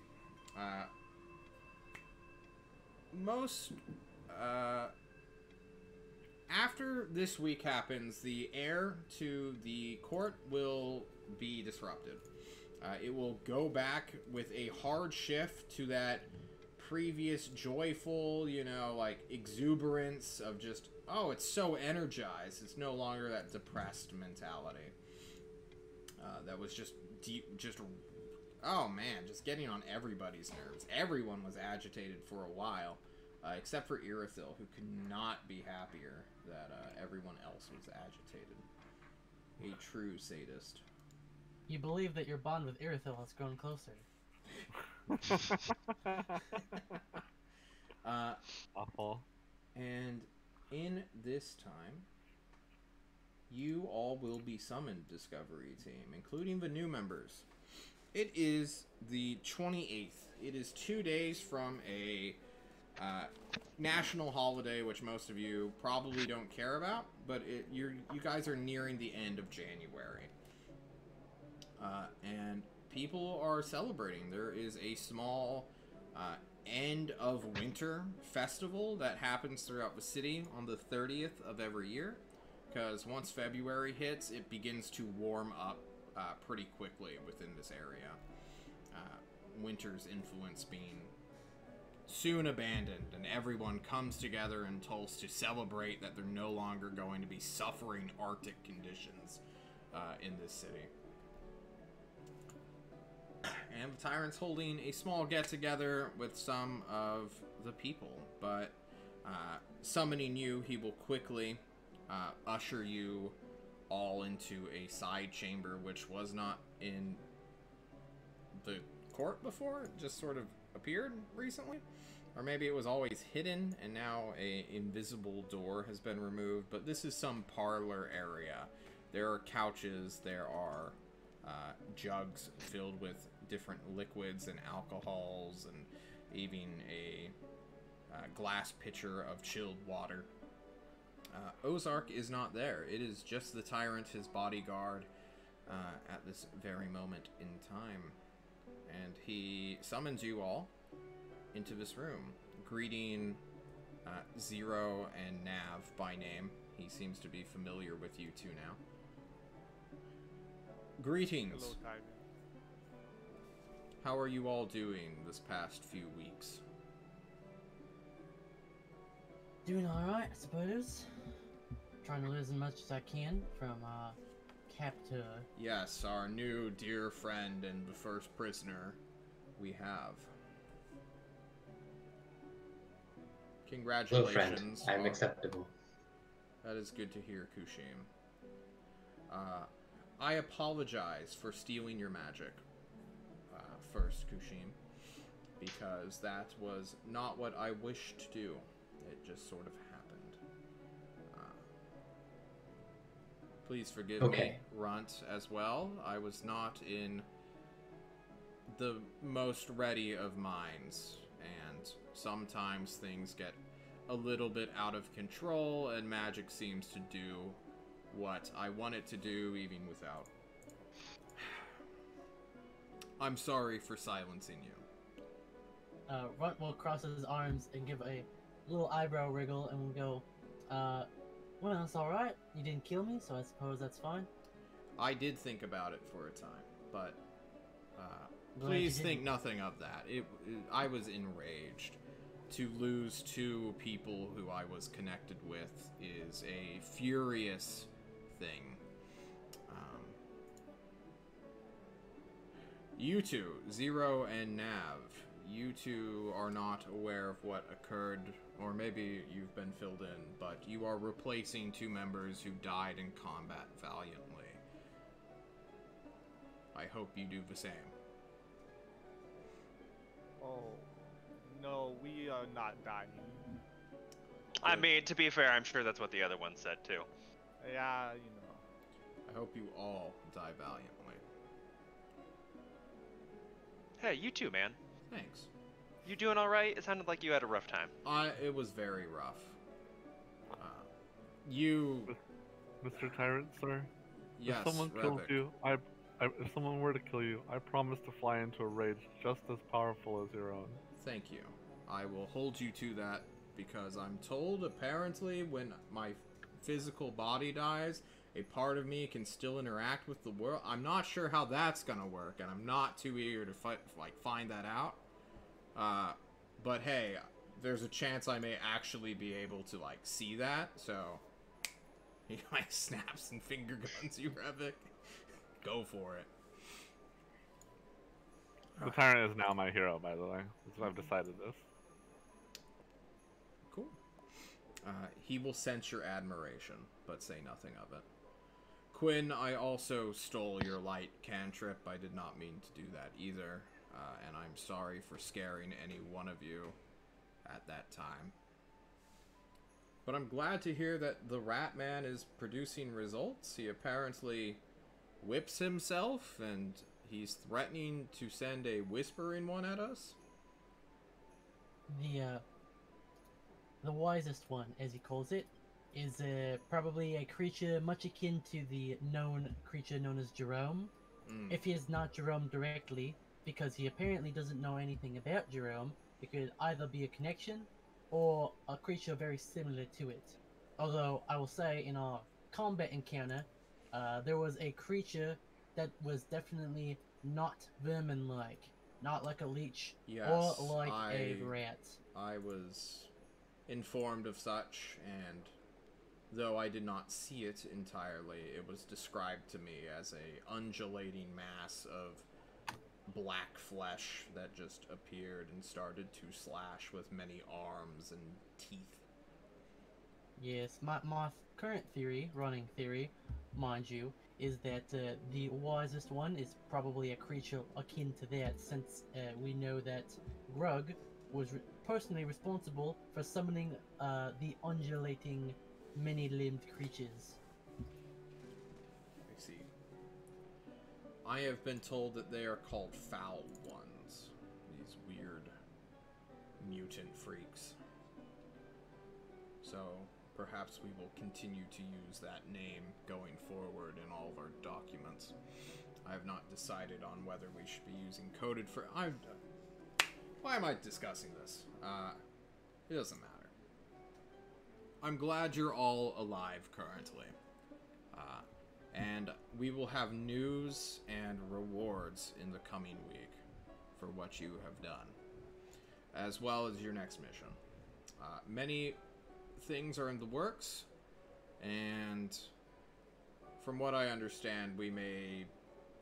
Well, I don't want to spoil or get anyone anticipated into anything, but have your gear ready for a rush deployment soon, in case you need to be ushered out of Tolst rather quickly and on to the next task.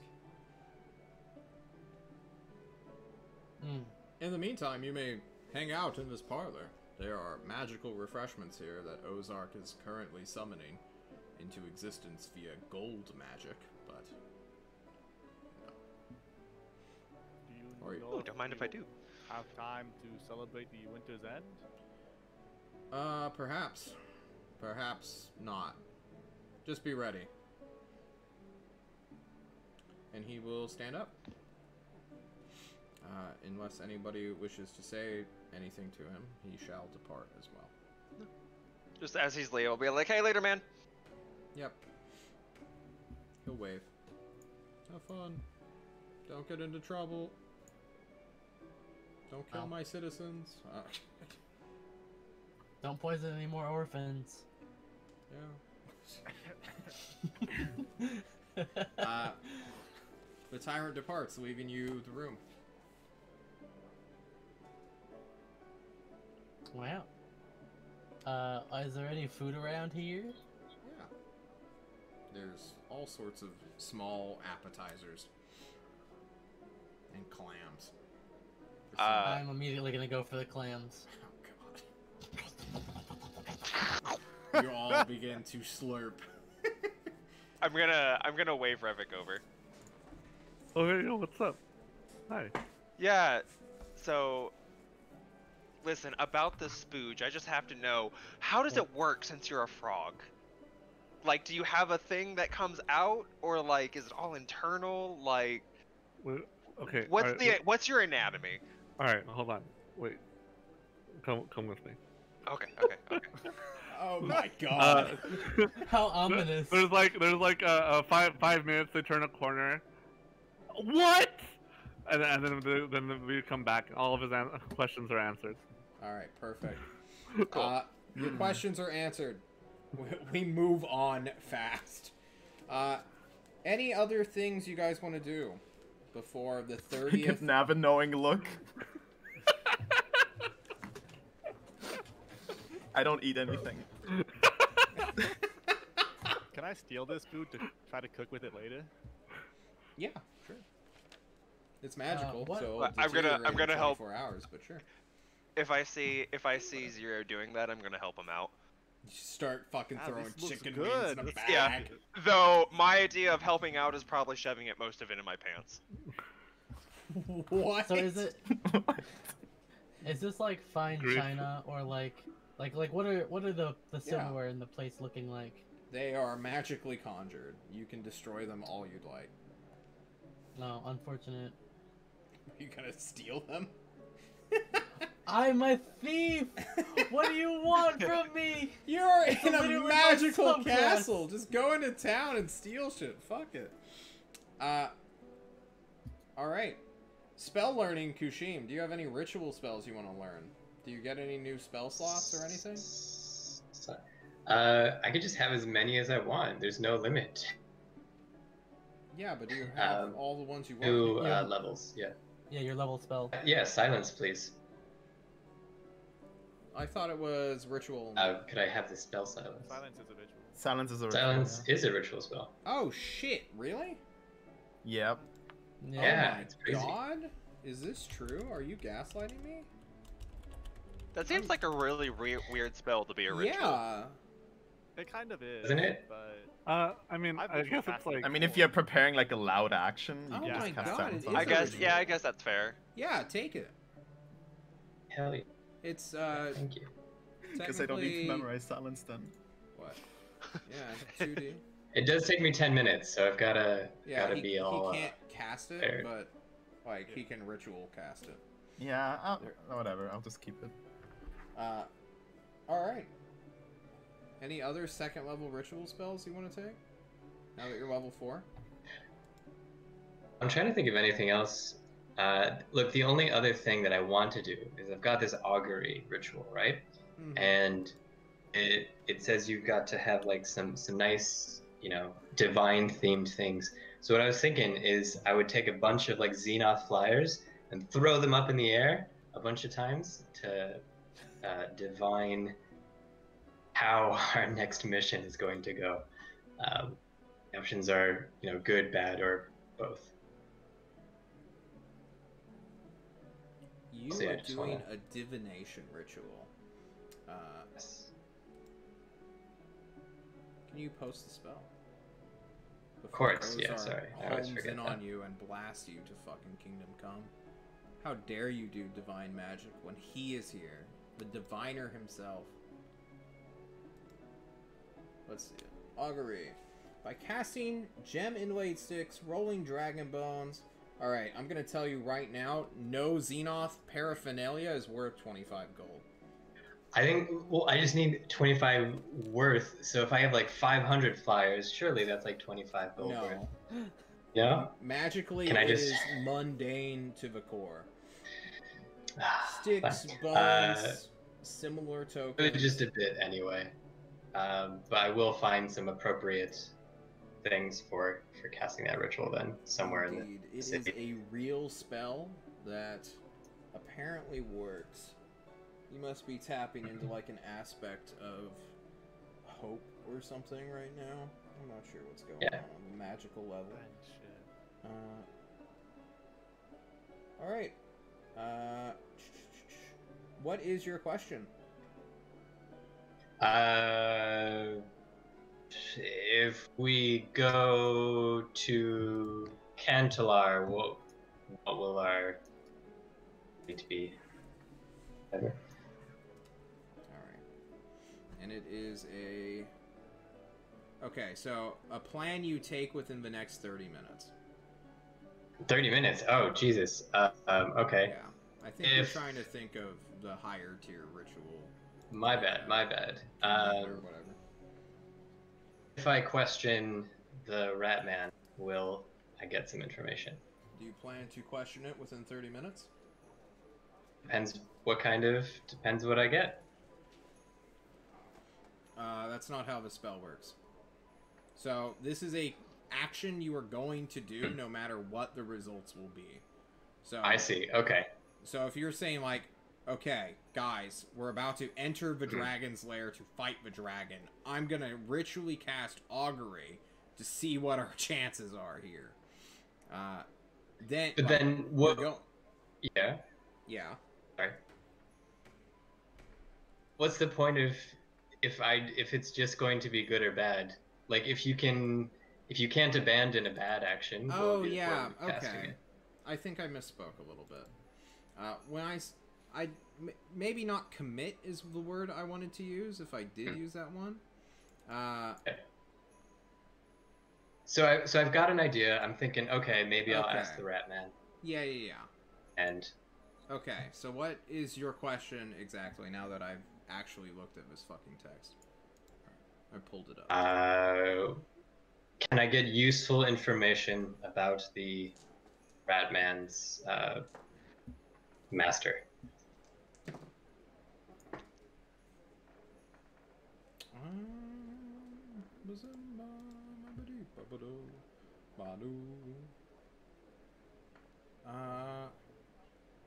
Wheel and woe. Ooh. Okay. I'll go ask then and do that. I'll tell people, hey, friends, I have received the blessing of Xenoth to ask the Ratman about his master. Anyone would like to come? Sure, I'll come back. I'm sure Okay. you'd love to see me again. All right, we shuffle over there and friend Grug. Indeed. Let I me thought set this perhaps- scene real quick. Grug Yeah. is not being tortured at this one moment in time because Irithil also wants to get in on the festivities, or she's been called away. Grug is alone, muttering to himself way before you guys even get to his cell. Can we hear what he's muttering? Thank you for asking. Why don't you make some perception checks, team? Who's going to question Grug? Ooh. Ooh, run 13. It's not gonna be good. Come on, Kushi. Lim Blumbler. Who else wants to go? Let's see. Probably not Quinn and Revik, right? I think the only other person would be Nav.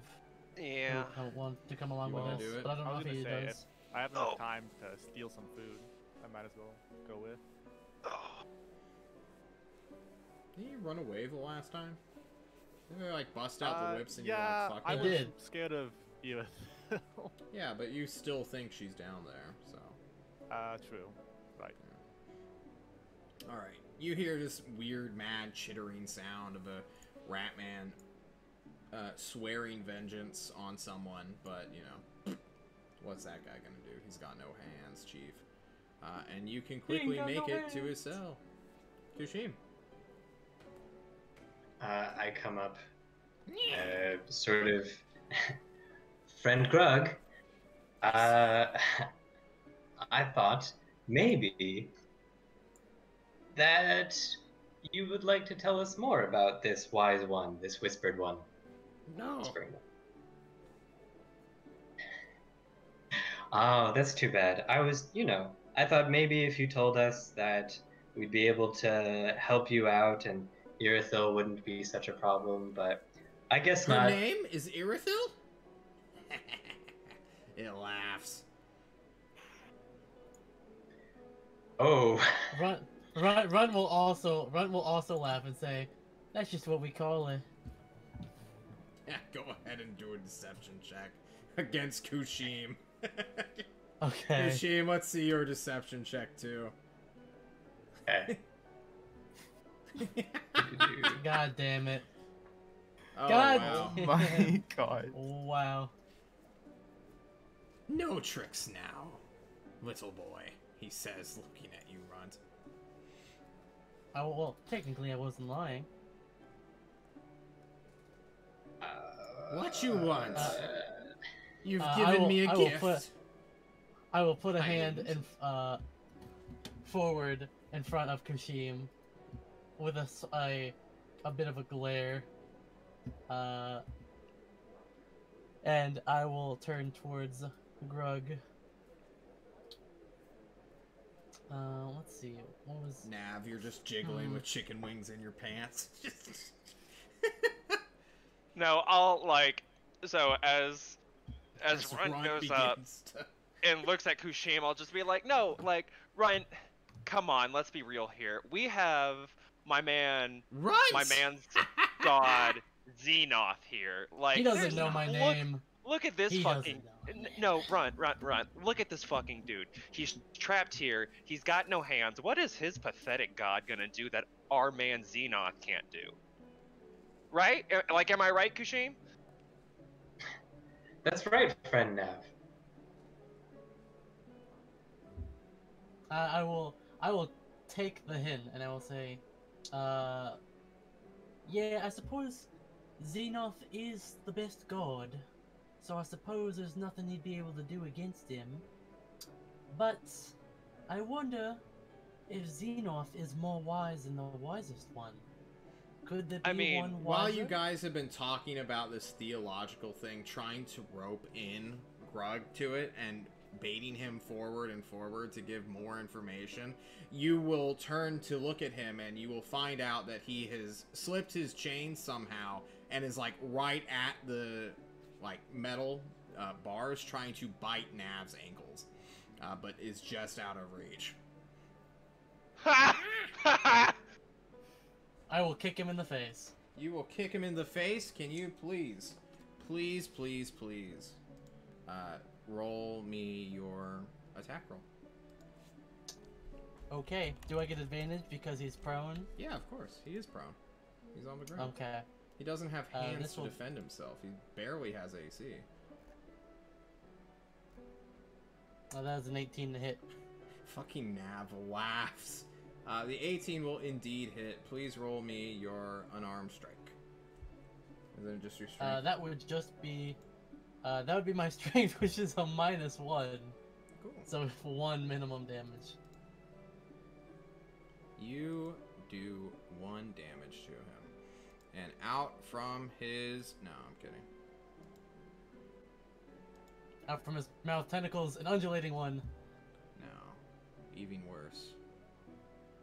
He's looking for any verbal component spells that he has. He's got 2 second level slots left. Ah, fuck. He may be screwed, boys. Him losing his hands Good. is really fucking It's an with issue. me. Yeah. No, he can't conjure animals. He can healing word. Fuck. Yeah. Man, cutting off a caster's hands. He does Does a nothing. lot to him. Yeah, We didn't even do it. You did. that's true. But now you know. Yeah, wow, he's fucked. He just gets kicked. His pathetic attempt Bitch. at doing 1 damage to Nav is gonna laugh harder. Nav is brutally crushed. Reeling back, having recovered at least 2 hit points from...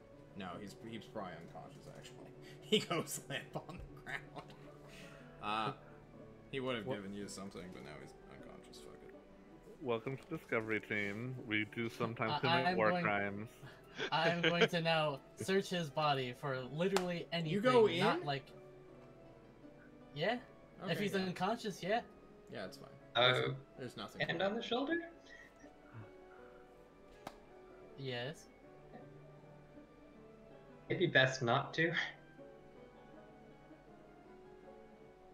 Won't stop you, just saying. Can Do you? Can I mean, do you want to deal with the crazy bitch? Because God only knows what she's gonna do if she finds is out you open the door. territorial. with Kushim's advice, can I try to check Grug to see if he has any sort of spell cast on him from some other source? Yeah, give an Arcana. Okay, I'm good at these. Smile. Why do you have advantage? That's just an 8. Yeah. I don't. I forgot to. I have a toggle and I forgot to take it off. Why do you have toggle? Just roll 2 dice, bro. No. Yeah, it's great. You will not be able to find any magical influence on him in terms of somebody else casting a spell. And let's be real, you can't see magic, like some warlocks who have detect magic at will. But I don't think Kushim has that either. I'm not sure Kushim's invocations,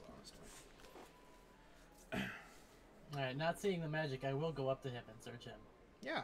He is nude right now. He is a rat man who has no hands, and many of his teeth have been knocked out even before you kicked him in the head. Alright, let's see what Chuck E. Cheese here has for us. You find scabs, wounds. Dude, it's a naked rat man. He's got nothing. They already took all of his shit. Alright, well, I was because I inspected him like for, say, like branding or tattoos earlier. I was wondering if now that I can search his entire Oh, body, yeah, I'm totally. looking for Maybe that he's got kind of something up his butt. You want to see if he No, keistered anything? I'm specifically looking for tattoos or brandings. You're fucking Maybe he's got keistered branding a up new his butt. set of hands, brother. You do find a weird marking upon his flesh. It is right where his heart would be. Covered with a patch of fur. I will motion over Kushim, and I will kind of move the fur around so we can get a clear viewing of it. And I'll say to him, "Oi, You'd need to shave the fur. okay, never mind. I'll just say to Kushim then, fair enough. There's this weird marking on him. I think that if we shave him a little bit, which I'm sure Irithel will be more than happy to do, we may be able to identify where he's from, or at least some arcane marking, perhaps." Jump, friend, and I ruffle his hair. Wait, why wait? And I'll just whip out a dagger. We got it. We got this. You're so useful now. I Let's do will it. look over at Nav and be like, alright, but if Irithel gets mad, that's on you. She can step on me. It'll be fine. Alright.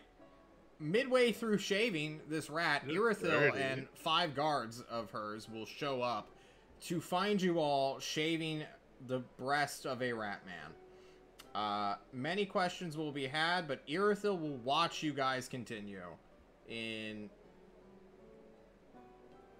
appreciation? Question mark? Go on. You shave the rat man, Nav. You fearless master. Just what the fuck, man?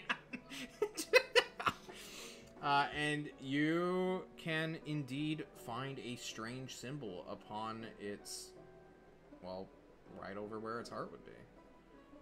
It is circular at the end, or at the top half, and then it sort of wraps down into a strange symbol that you are all very unfamiliar with.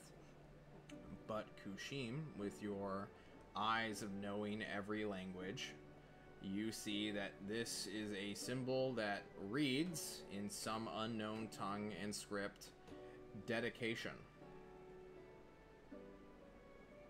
I pass this on. Indeed. It burns your eyes a little bit as well, but you can, it's just watering. It's not like, violent or doing damage or anything. Yeah, I pass this on. Definitely, well, we already kind of knew it, but he's definitely a zealot. But a zealot of whom exactly? Who knows? The mystery's out there. Can you find the answers? Suppose we'll have I to. see. Friend Irithel, I think I might have made a mistake. The Ratman knows your name, and my name, and Runt's name, and Nav's name. Hopefully it does not have some telepathic things attached to it. To be fair, we did try to talk him out and make him think that we were lying to him and giving him false names. Intent matters little when it comes to consequence. Well, you all should that's leave. all I got. You've broken my alarm spell, and it's rather annoying. I need you out of the cell. Oh, so sorry. It's Sorry fine. about that. Time to go. Yeah. You guys leave, having a little bit more understanding of Grug, and Irithil will get answers, more of her own. And then they're going to execute the rat, once they think they've gotten enough out of him. I believe it was by putting bits of metal on him, then casting heat metal. Was that the form of execution? I like that. Somebody requested it. I'm repeating this not verbatim. That sounds good. I was like, The only other alternative would be literally putting armor on him and then casting heat metal, so it's all I over his think body. similar. all right. Yeah. Yeah, but the sentiment is there. So yeah. Like, that is why would acceptable. you waste good? Who armor? had the idea? Step forward. Congratulate yourself. Like 90% of me wants to say it was you. Yeah, it was the. I think it was either Brood, or it was John. I wasn't Well, me. Someone I did knows not who it come up was. with this, guys. I No, promise not that. you. Non-Australian John. Oh. Baba John. Bapa did it. Bapa could have done it. Well, His yeah, name he was is one. Like, Barrow. I think he mentioned it briefly. The but he didn't, victim. You know what? So- Now that you say it, Yeah. I kind of feel like. Yeah, because you were. Like it's I feel sparking like some one, memories. Yeah, one of the two heat metal boys, the people who got hit by it. One of you said it. Well, whatever the credit is, that is the preferred form of execution. And although the tyrant would love to just go to town again and just end the job, he will allow you all the vengeance you require to continue to serve him. However, you know, that's going to be a week or two from now, once the torturers and Ozark gets done sorting through this wrecked creature's mind. Because this was just like the physical abuse. Now they're moving on to the mental abuse. Then they're gonna like try to do illusions to make him think he's free and like bait him into saying other stuff. Like they have a full like Yeah, I wanted to see what very Program. basic stuff we could get before Ozark literally destroys his mind. Yeah. Because I know that will happen, as was close to what happened to me. Indeed. Moving on, the 30th comes around rather quickly, and it is now the holiday. This is where Tol says goodbye to the snow, to the ice, and to, you know, everything. Even though it's still cold outside and it's snowing and it's icy, tomorrow is February. Tomorrow is the start of spring, and everyone is so fucking excited. This winter wasn't too bad. There weren't as many blizzards, but man, we got a new person in charge who, like, he wants to do stuff in the new year. New city, like, everyone's excited to just, like, get back to work, get back to doing their own business, not being locked in a house for 3... Man, I'm really just fucking explaining COVID, right? It's crazy. Yeah. Oh, man. I'm giving myself nostalgia. I miss going outside, guys. Anyway. The 30th rolls around, and a grim message is paired with it. And only a few people within the court know about it, but you guys were keyed in on it. And the tyrant is soon to bring you all back, summoning you into this room.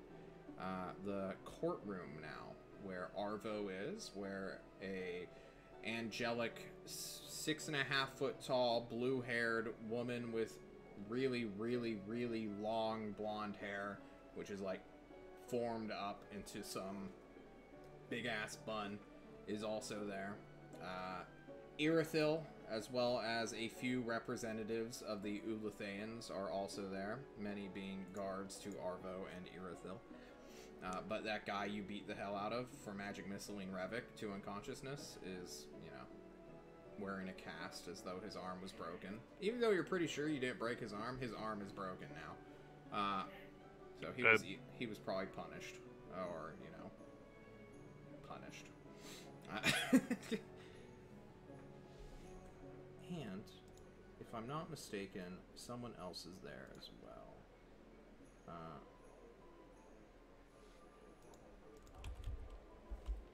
Okay, cool.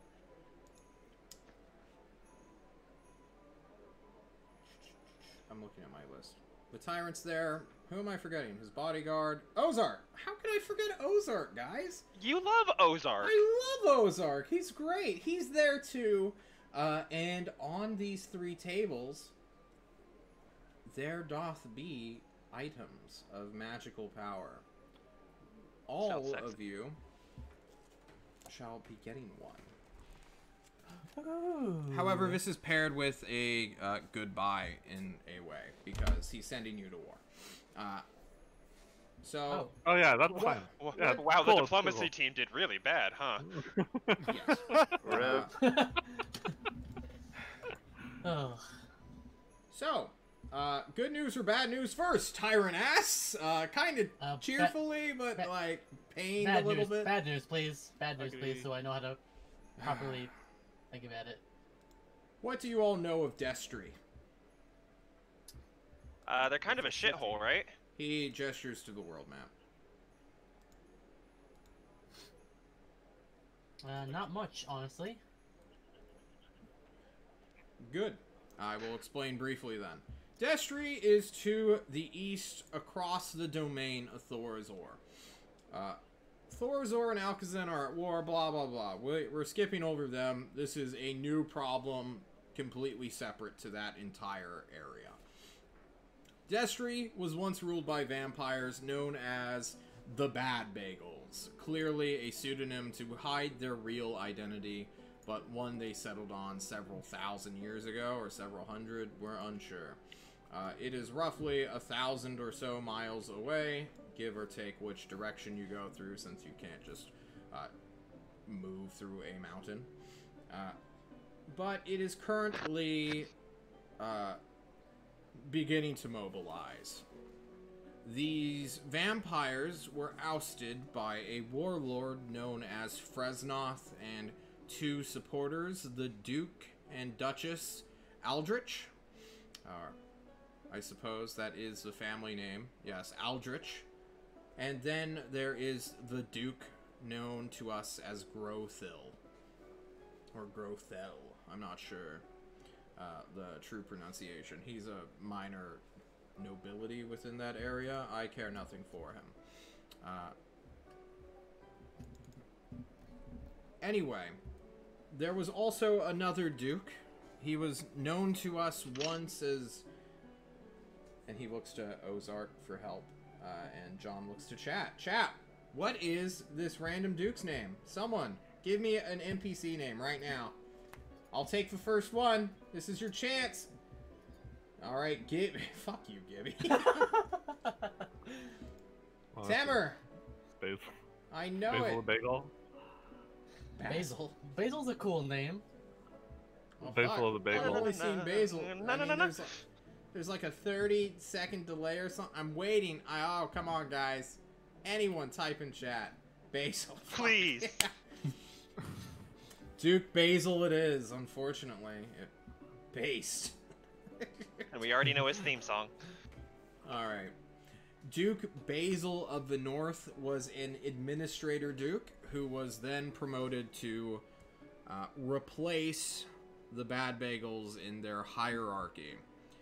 Now it seems like that negotiation between the powers that ousted the vampires is now done. They are trying to remove this creature known now as the Overduke from power. The Overduke legally is the rightful ruler of Destry now. He has been in charge of their government for over 5 years, making him... He has legitimacy, and although his power base is based off warlords and rebelling dukes and duchesses, he still has that legitimacy behind him. Fresnoth in the north, who has the lands of Drisel, Tyrant points out, pinging the map, has moved south and has besieged Destry. They are removing him as this new year starts because, like how I wish to be promoting new policies and taking our country into a new way, so too does this Fresnoth character, it seems, and she is not uncontested. The Duke and Duchess Aldrich are also interfering with her and doing a similar thing of trying to snatch the Overduke and make him their prime puppet rather than a shared one. This Duke Grothil seems to be hanging out and watching the situation develop before acting, a wise move in this political upheaval. Speaking of, my hidden political team of spies and wizards is still heavily intrigued. Whoa, that was really loud thunder, John. What the fuck? I heard that. Jesus Christ, that was loud. I thought that was just like you breathed into your mic. No, that was thunder. Uh-oh. Severe thunderstorm warning, guys. Basically. I have to go to the store after that. Grothel is remaining neutral at this time, but it is still a player within this new developing blah blah blah blah blah political team. They're trapped in Alcazar and Thorazor. I don't know what they're currently up to. I'm leaving Mori to do that, whoever that guy is. Who's Mori? And he just like looks to Tyrant, or not to Tyrant, to Ozark, and Ozark waves him off, like fuck off. So, I will be sending you all there to Destry with the help of the Ulatheans to relieve the Overduke, bring in some elite units to reinforce him, and then we are busting out the Expeditionary Force. 2,500 soldiers of Tolst will be heading over to Destry. Indeed. I do not have rough estimates of their numbers, but if need be, we will send more. It is time to put our new army, which is trained for this past year and winter, to the test, and this will be our playground. Also, there is an Ulathaean ruin to the north, which is well within Fresnoth's territory, or beyond it even. To get there, to explore that, you will need this area to be peaceful. Otherwise, you will be harassed and harangued by rivals who want to steal whatever wealth you have found there. I would prefer that be ours and ours alone. So, any concerns that I should assuage now? So let me get this completely straight.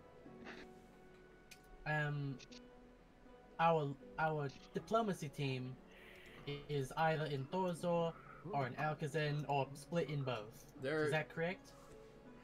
Their movements are hidden from me for a reason. I cannot always... I must trust them to fulfill my wishes. For more people to know their goings-on is more chances for them to be harassed, assassinated, captured, spilling the beans about our own objectives, as it were. Right, of course. That's like the generalized location of their whereabouts, yes? Yes, in that several hundred-mile area. And so, Destry is related to this in what way? They are not at all. This is a new development within the world. Ah, I see. Indeed. So, that clears that up for me then? question, like, does Thorazor know we're gonna be passing by them? Because might look bad for it will. Enemy aircraft. The Expeditionary Force shall be heading north or south. We have not decided yet. They will be behind you by several days. I am only sending Irithyll's ship, which can outrun most modern craft, and also outfight ships much bigger than it. And Irithyll will not to this. You all will push through Thorazor and speed past their patrols. We will give them the formality warning that, hey, we're passing a single ship through, don't get your panties in a bunch. But the other half of this objective will be moved aside to make them feel a bit more safe. We understand that this is a power play on the geographic level. It is to show that we are not just going to sit by and watch our world crumble. Alternatively, it could be taken as the Tyrant of Tulsa is now about to tyrannize everyone, which, I mean, objectively speaking, is true. Yeah, just moving a bit early, I suppose. We are. Also, objectively speaking, it's not really our concern. It's not this team's concern how that looks, as long as we just don't get killed in the process. This is true. You are here to fight. You have proven yourselves worthy warriors. Go kill people. I thought we had another team for that. You do. They will also be deployed to this area shortly. Oh, neat. Oh, excellent. They are going with the reinforcements, not the airship that you are all well familiar with already. Right. Do each of Road these trip. dukes and duchesses have their own armies, soldiers? They do. Special forces guys? We are currently sending our top man to go ascertain some of those numbers. It's still taking him a few days. We need people in Destry now, though. Irithyll's ship can make 1,000 miles in roughly a day and a half if she's going slow. Right? And, you know, she gives a hand symbol, like, somewhere around there. We will hope that the Overduke has enough home troops within the capital to defend himself. But if that's not the case, and he is captured, we will free him and make him our own puppet. Destry cannot fall to the hands of warlords. We need reasonable people in charge of our neighbors. Otherwise, chaos will spread. A city will just has the potential to be wiped off just out of the face of the earth, and we cannot lose any more allies or potential allies.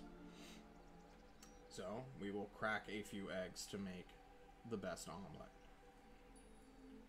Is that the metaphor? He looks to you all. Works for me. Sure, it works. Now, can we move on to the shinies? I see some stuff on the Can we table. move on? Yeah, no on to the giddies. Yes. Who wants theirs first? Me! Me! Step forward, Nav. Me. I do so. You do so. Like a child. And this one, the Gimme. tyrant produces himself, while all others are held back a little bit. It is a simple wooden box, which he will pull open and reveal a amulet. This amulet's weight is negligible, but it is attunement like all of these items are. Nav, do you understand your role within this party? We did not pick you just because you did well running away from Sergeant Slaughter.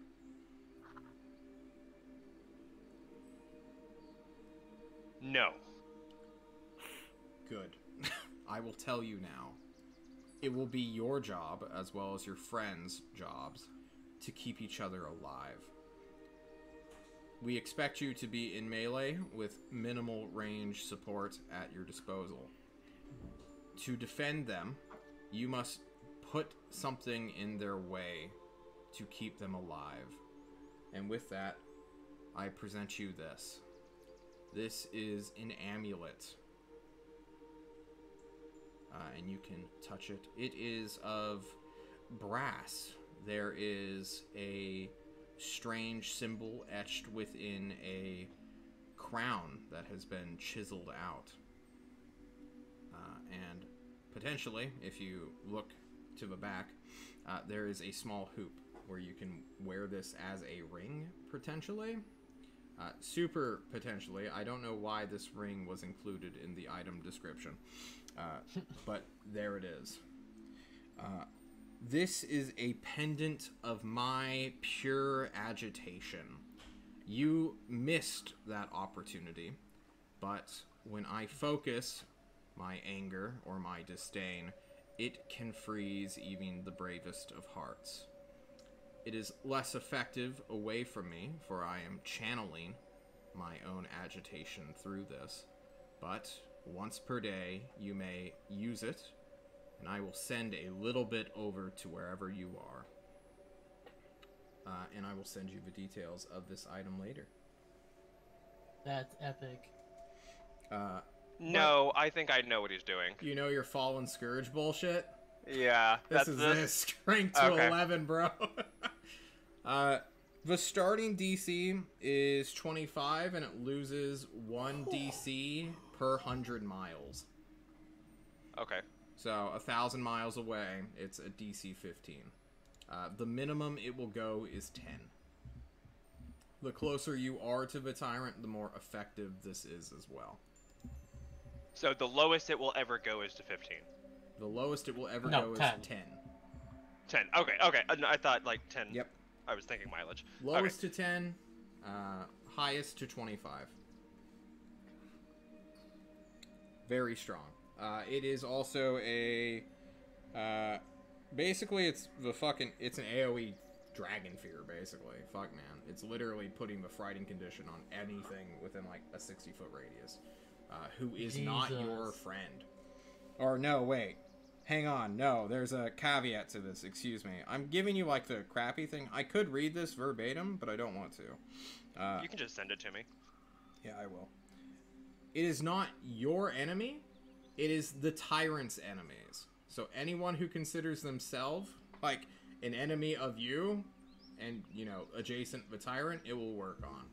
So all of your allies, in theory, will not be feared, but potentially, Potentially. you may find a sleeper within your party. Yeah, what if we had like a spy? Would a spy get feared? Yes. Cool. If I was his enemy. Nav, you are ordered to back off and go look at your shiny at the desk. Who's up next? I'll go up next. Runt. No, Runt, you're last. No matter what. Oh, okay. No, they have a special thing for you. Yeah, he's got beef with you. I will wait. Who's up next aside from Runt? Zero. Well, yeah, 0, 0. Zero, another item that the Tyrant collaborated to make. The previous one was his own, but this is one of those elven blades that the original people got. This time it's enchanted by Arvo himself, fueled with Tyrant's magic. It is a simple enchantment. I have gifted this blade Zero, but you, to my understanding, you are a melee specialist of sword and shield. I like to get in there and fuck shit up. I see. The last person who did that was woefully unprepared and was mauled to death by undulating monsters with spikes and swords for hands. I have gifted this sword a +1 to hit and a +1 to AC. Ooh. Indeed. It's your own mini defender, and it is finesse, a finesse longsword due to its make. So you may use this. Ooh. It is not as flashy or as magically as the other one, but I believe to a fighter, that is secondary. I only need to go and fuck shit up, yeah? Indeed. Being pretty about it, let the other ones do that. He hands you the sword with its leather sheath. Alright, who's up next? Kushim, Quinn, or Revik? Sure. Revik will just step forward.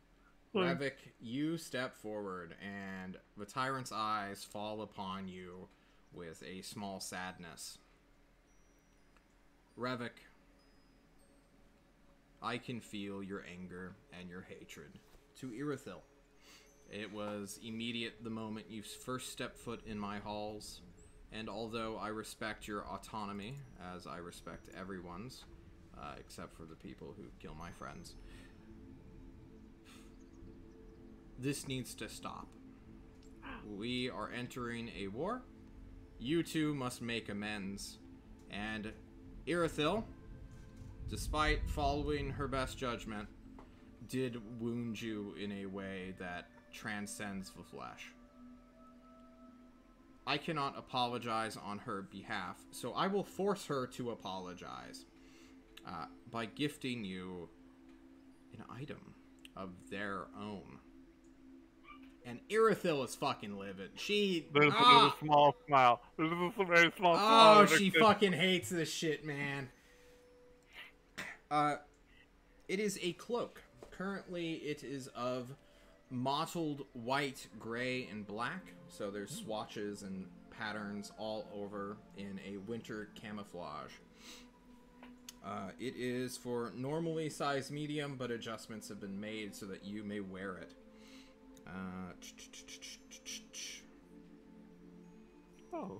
It is a named item. It is called K Thalil, also known as the Cloak of the Seasons. Oh, cool. I will send you a bunch of information, but the massive summary is basically this is a flat +3 to stealth when you are in natural environments. So being in forest, tall grass, near a boulder or a mountain, but it will never work in civilization. If you are in a town at all, the idea of that town existing immediately disregards this magical effect. Okay. You may hide in plain sight, provided that there is cover, such as trees, shrubs, tall grass, dirt mounds, or something for the cloak to blend in with. And every season, the cloak will magically switch to be that season's predominant colors. Cool. Indeed. This cloak is somewhat powerful. It used to be one of their cousins' people. It wasn't even the Ulatheans. This is like a keepsake from the First Age, before the split between the... They won't go into details, since you're a fucking frog and you're probably going to die in like 5 years, but... basically, this is a super sentimental item. They would never hand this out to anyone at all, if they could choose. But right now, the Tyrant is forcing Irithyll to make amends, and she begrudgingly, without a taloned gauntlet on her hand, will try desperately to force herself to move her arm into like a handshake position. She is literally like fighting herself to do this. I've already got the like little cloak on. Yeah. And I'll put on the bright pink glove that Kashim gave me, and I'll shake her hand and I'll say, "I'll try not to get too much blood on it." If it dies, so do you. Oh, this hurts. Can you stop? And she's like begging the Tyrant to release whatever spell she is under. And then the Tyrant gloats and is like, "This is what it feels like to have your agency removed, Irithyll. Don't fucking forget it." And she will back away, giving you a cloak. Mr. Tyrant, sir, I'll do my best, because you've given me not just a cloak, but also a best sweet, friend. sweet revenge against the bitch. So thank you. You're welcome. Your rivalry must die here. It's over. I'm sorry. The look on her face was pretty good. I'll remember it. All right, Quinn and Kushim, who's up next? I'll approach sheepishly. Quinn. Ozark, why don't you take it away? I don't even know how to explain this item, and Ozark jumps at the chance. He's still under the shut the fuck up spell from like days ago. So Ozark shows up. Isn't that like 3 weeks ago? Yeah, like 3 weeks ago. ago. I can speak finally outside of his brat. Oh man, Quinn, come here. Come here to me. Come to my desk. I have something for you. I've been wanting to show it to someone. What do you know Hopefully of it's not- Nevlator's arsenal? I don't know anything. Nevlator's arsenal, shit show. Never go there, even if someone like threatens you with death. Do not go. There's a sewer gigolo. Oh wait, shit. We're sending you guys there to sewer gigolo, aren't we? Disregard everything I said. So, there's this guy named Clowntown. Me and him, we go way back. People think we hate each other. We're actually best friends. Oh, man. You just gotta respect the distance, you know? He's on his side of the continent, I'm on mine. But, you know, every few centuries or so, we throw something at each other to show, like, hey, I'm better than you. And, man, Clowntown thought this little fucking thing would impress me. It doesn't. It's terrible. That's why I'm giving it to you. And he hands you a... like a foot long scepter, which has grooves for your hand to fit comfortably, potentially with 2 hands if you so want, and it has 4 little nubbins of weird prismatic gemstones inlaid on the 4 corners of it. So it's creating this weird pattern. or I guess just a cross pattern technically, and inside there's a hole that has been dug out and removed, and inside that hole there is another gemstone. Now tell me, Quinn, how many times do you want to stab a motherfucker? Not often. Like all the time, right? Let's be real. You're No. a caster. You don't really have the arm strength to, like, truly butcher a person. Like, I see how you look at your dagger. You draw it sometimes in a fight, and then you're like, gotta put that up to cast a spell. And like, alright. Now, Clowntown. He thought, ha, Ozark, he's a wizard. He always wants to stab people. And he's right. I always do. Oh, I miss being able to stab someone. He just does like a stab emote. I like a downward thing, but sometimes a thrust, equally good. This fucking guy thinks that this will solve it. Here, grab this. I take it. You take it, and a grayish energy begins to particle up, kind of like a reverse lava lamp, but a bit more grainy. Kind of like you've gone back into the 70s to watch, like, just pixelated shit come out of, like, those old, what do you call it, like, cells, like animation cells. And as you focus on it a little bit more and get accustomed to it, more of these little particles will begin to solidify. And although it will never be a singular blade or blade shape, these particle effects will continue to go up and up and up until a limit of, like, 2.5 feet is reached. Now go ahead, stab me. You sure about this? Yes, do it. Do it! It will. Okay. Stab Just him. roll to Stab hit him. of something. Yes, it will be 1d20 plus. Yes, just like a dagger. However, Yeah. it will not be doing dagger damage. It will be doing. Okay, so here's the math. All right. So you have spell levels, right? You have two. Yep. You can go up to your second level slot right now, right? Mhm. So it's going to go up 1d4 per spell slot you have in each tier. So, Ooh. hang on. Wait. It's not that powerful. Don't get me wrong. Okay. So if you have one in your first slot tier, it does 1d4 damage. If you have one in your second slot tier, it does 2d4 damage. And then if you have one in your third slot tier, it does 3d4 Okay. up to a max Yeah. of, Understand. I think, 5. However, it also does your spell casting modifier in terms of damage. So it will be So dex. 2d4 plus 3 right now. Okay.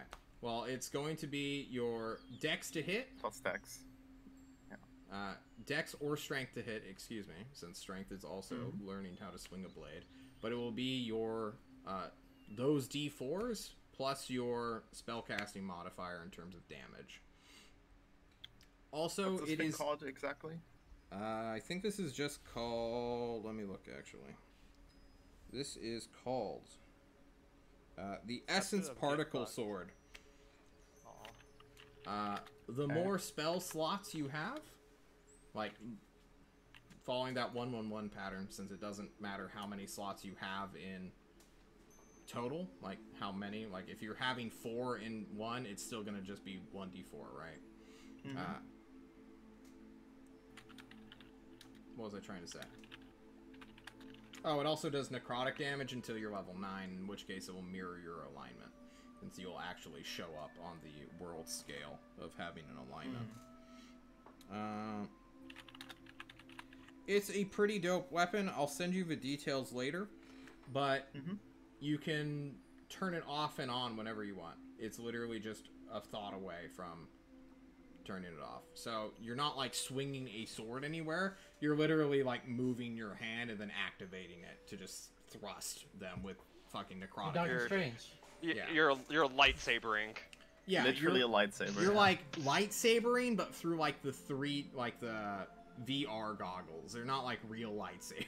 Like they don't follow the blade motion. They're just like boop boop boop boop. They're pretty dope though. You I know? kind of hold it, and I say, "Huh, neat. You can have this," and I hand him my normal dagger. I can stab a mother tyrant. And he just like goes to lunge for you know, his son, nephew creature. And fucking, they start wrestling and throw each other over the table. Guards get involved, but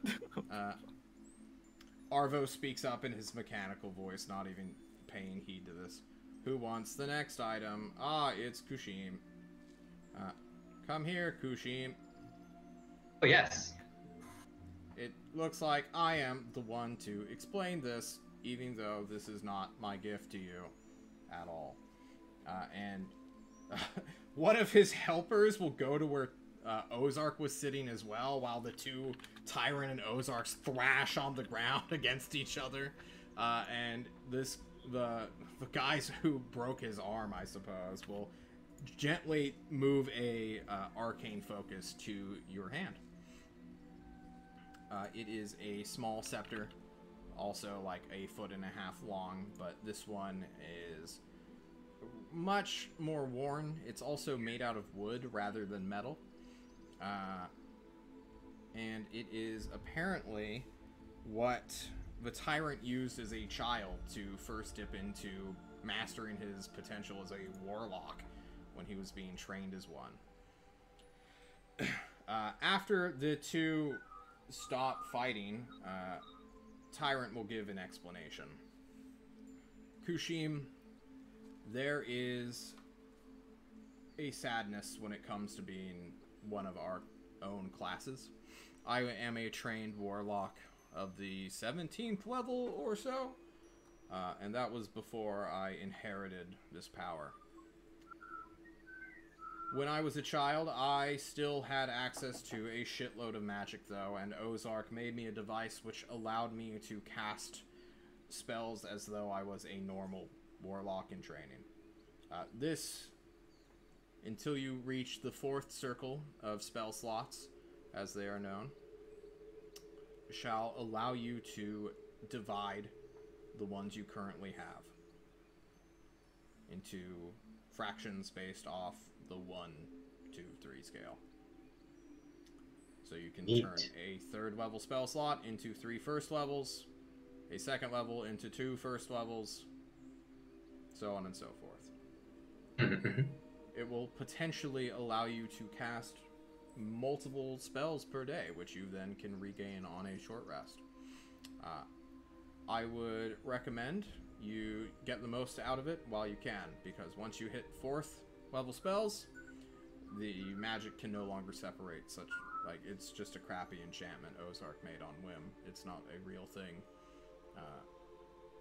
So you will one day outscale it and will not be able to benefit from its effects, and hopefully you will pass it to another warlock in training. I will treasure it as a gift from my friend. Treasure it always, for it is yours now. I will never ask for any of these items back. These are my gifts to you for your continued survival and success, and that leaves us with you. He looks to you, Runt. Runt, when you first walked into my court, you asked for something. Do you remember what that was? Was it the Lederhosen? It was the Lederhosen. I have gifted you the gift that will continue to keep on gifting. Runt, follow me. You all may stay or not. I do not care. Runt, follow me. Tyrant orders you. Make a charisma saving throw. I don't care. Fuck it. Follow him. I will bonus action power walk. You power walk after him. His bodyguard will also follow. Everyone else can remain. Just secret away. But meta knowledge, everyone can listen to this description. God, yours is so fucking long. Okay. Let's go.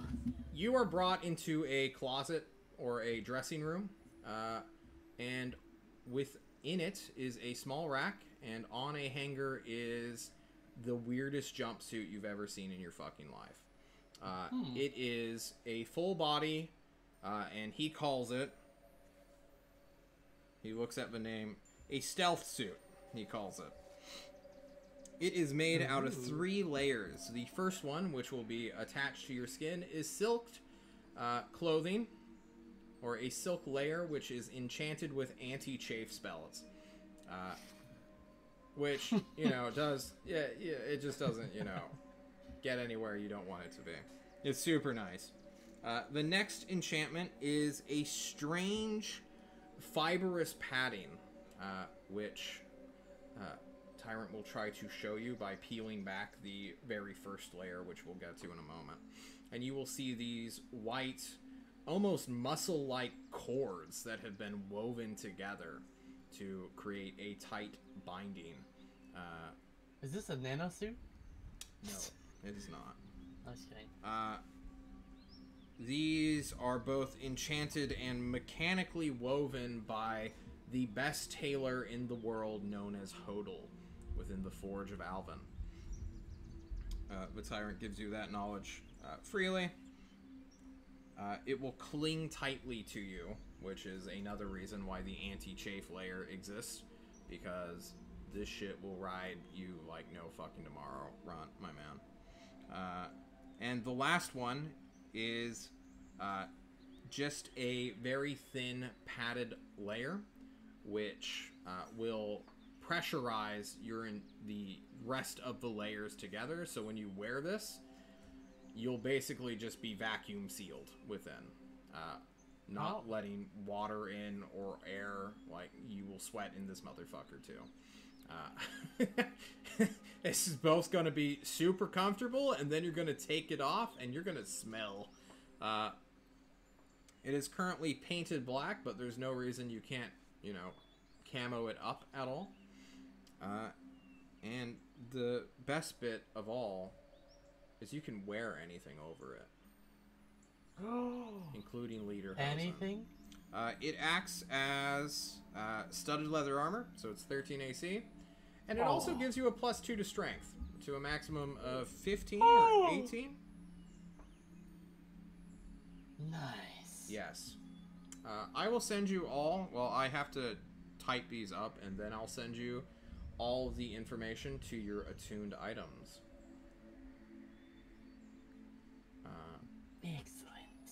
Excellent. Poor Zero. He's got this +1/+1. Everyone else is getting fucking modifiers, and they can fucking... They got stats, baby. Yeah. Hitting +1 AC is good. +1 AC is great. 5%. Phenomenal. It is. But that is it for the magical items. Runt, you may don your new suit if you so wish. It was tailor-made for you. Only a size small creature can wear it. How long does it take to don? Like a Oh minute. god. Just a minute or so. Oh, regular. Just slip that bad boy on immediately. Yeah. The first layer touches your skin. You go full fucking nude for this shit. Go down. To I just do the Bruce Almighty where I just go whoosh, and then he just goes naked. Whistles from the crowd. The Tyrant will leave you to it, and you can come out looking dope and fly as fuck. There is also a pair of lederhosen, which you may just put on right Oh after. hell yeah!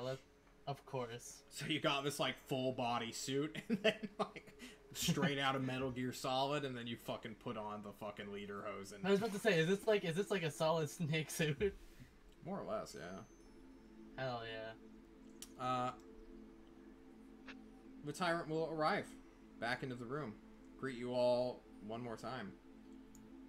Tomorrow we're putting you on Irithil's ship. I'm sorry that your holiday is going to be interrupted, but it's about time you guys get back out onto the greater world anyway. Yeah, it's been about a month. We've had some time. I wish you luck in the coming war. There will be many to follow you shortly. Try not to die. Protect the Overduke. And good luck.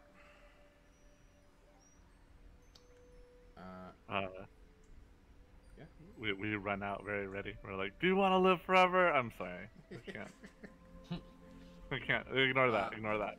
In this next week, please update your inventories so that we can know what the fuck is happening with your sheets and what you're taking into a war. I suggest going encumbered, or at least not heavily encumbered, but like encumbered, because you don't know the situation. you may want to. You may not have access to things for quite some time, and supply drops will be a time issue.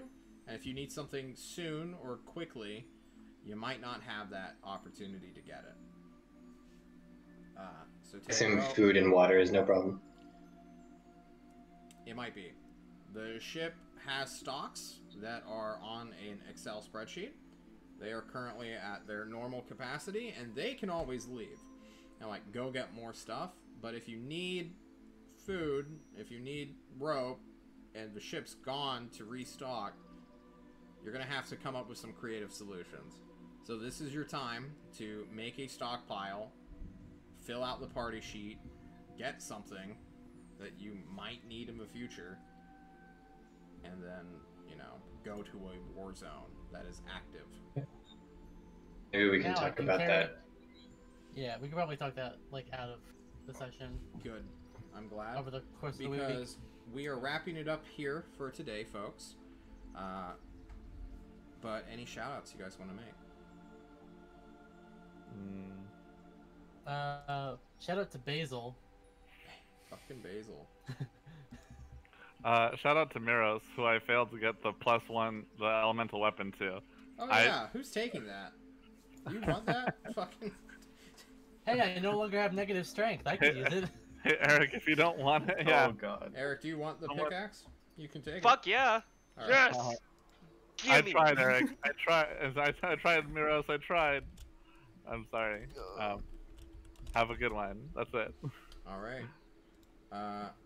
Everyone in the chat. Our boy Nick, also known as Rumble Roar, is going to be on Deadly Dungeons, hosted by a different Nick, tomorrow. Right? Am I making this up? Nice. I hope I'm not making this up. Oh. They are playing a clue is party and investigating a mystery house. So please check them out at twitch.tv/koibu. Because, man, their first run was funny as fuck. I can't wait to see their second one, potentially third. After that, we have Saturday Game. We're going to revisit the political party. Don't know how that's going to go. They're in, they are the furthest ones behind the campaign calendar, but that just means they can do more stuff knowing the future. Isn't that nice? I finally got them. Indeed. After that, you know, the week resets. We'll revisit Raid Team on Monday, Thursday, Saturday, blah, blah, blah. You guys know the drill by now. Any other shout-outs or things you guys want to say? No? Alright. Heavy roleplay episode complete. Guys, we're signing off. Take care. Don't die. See you Saturday. See you Saturday.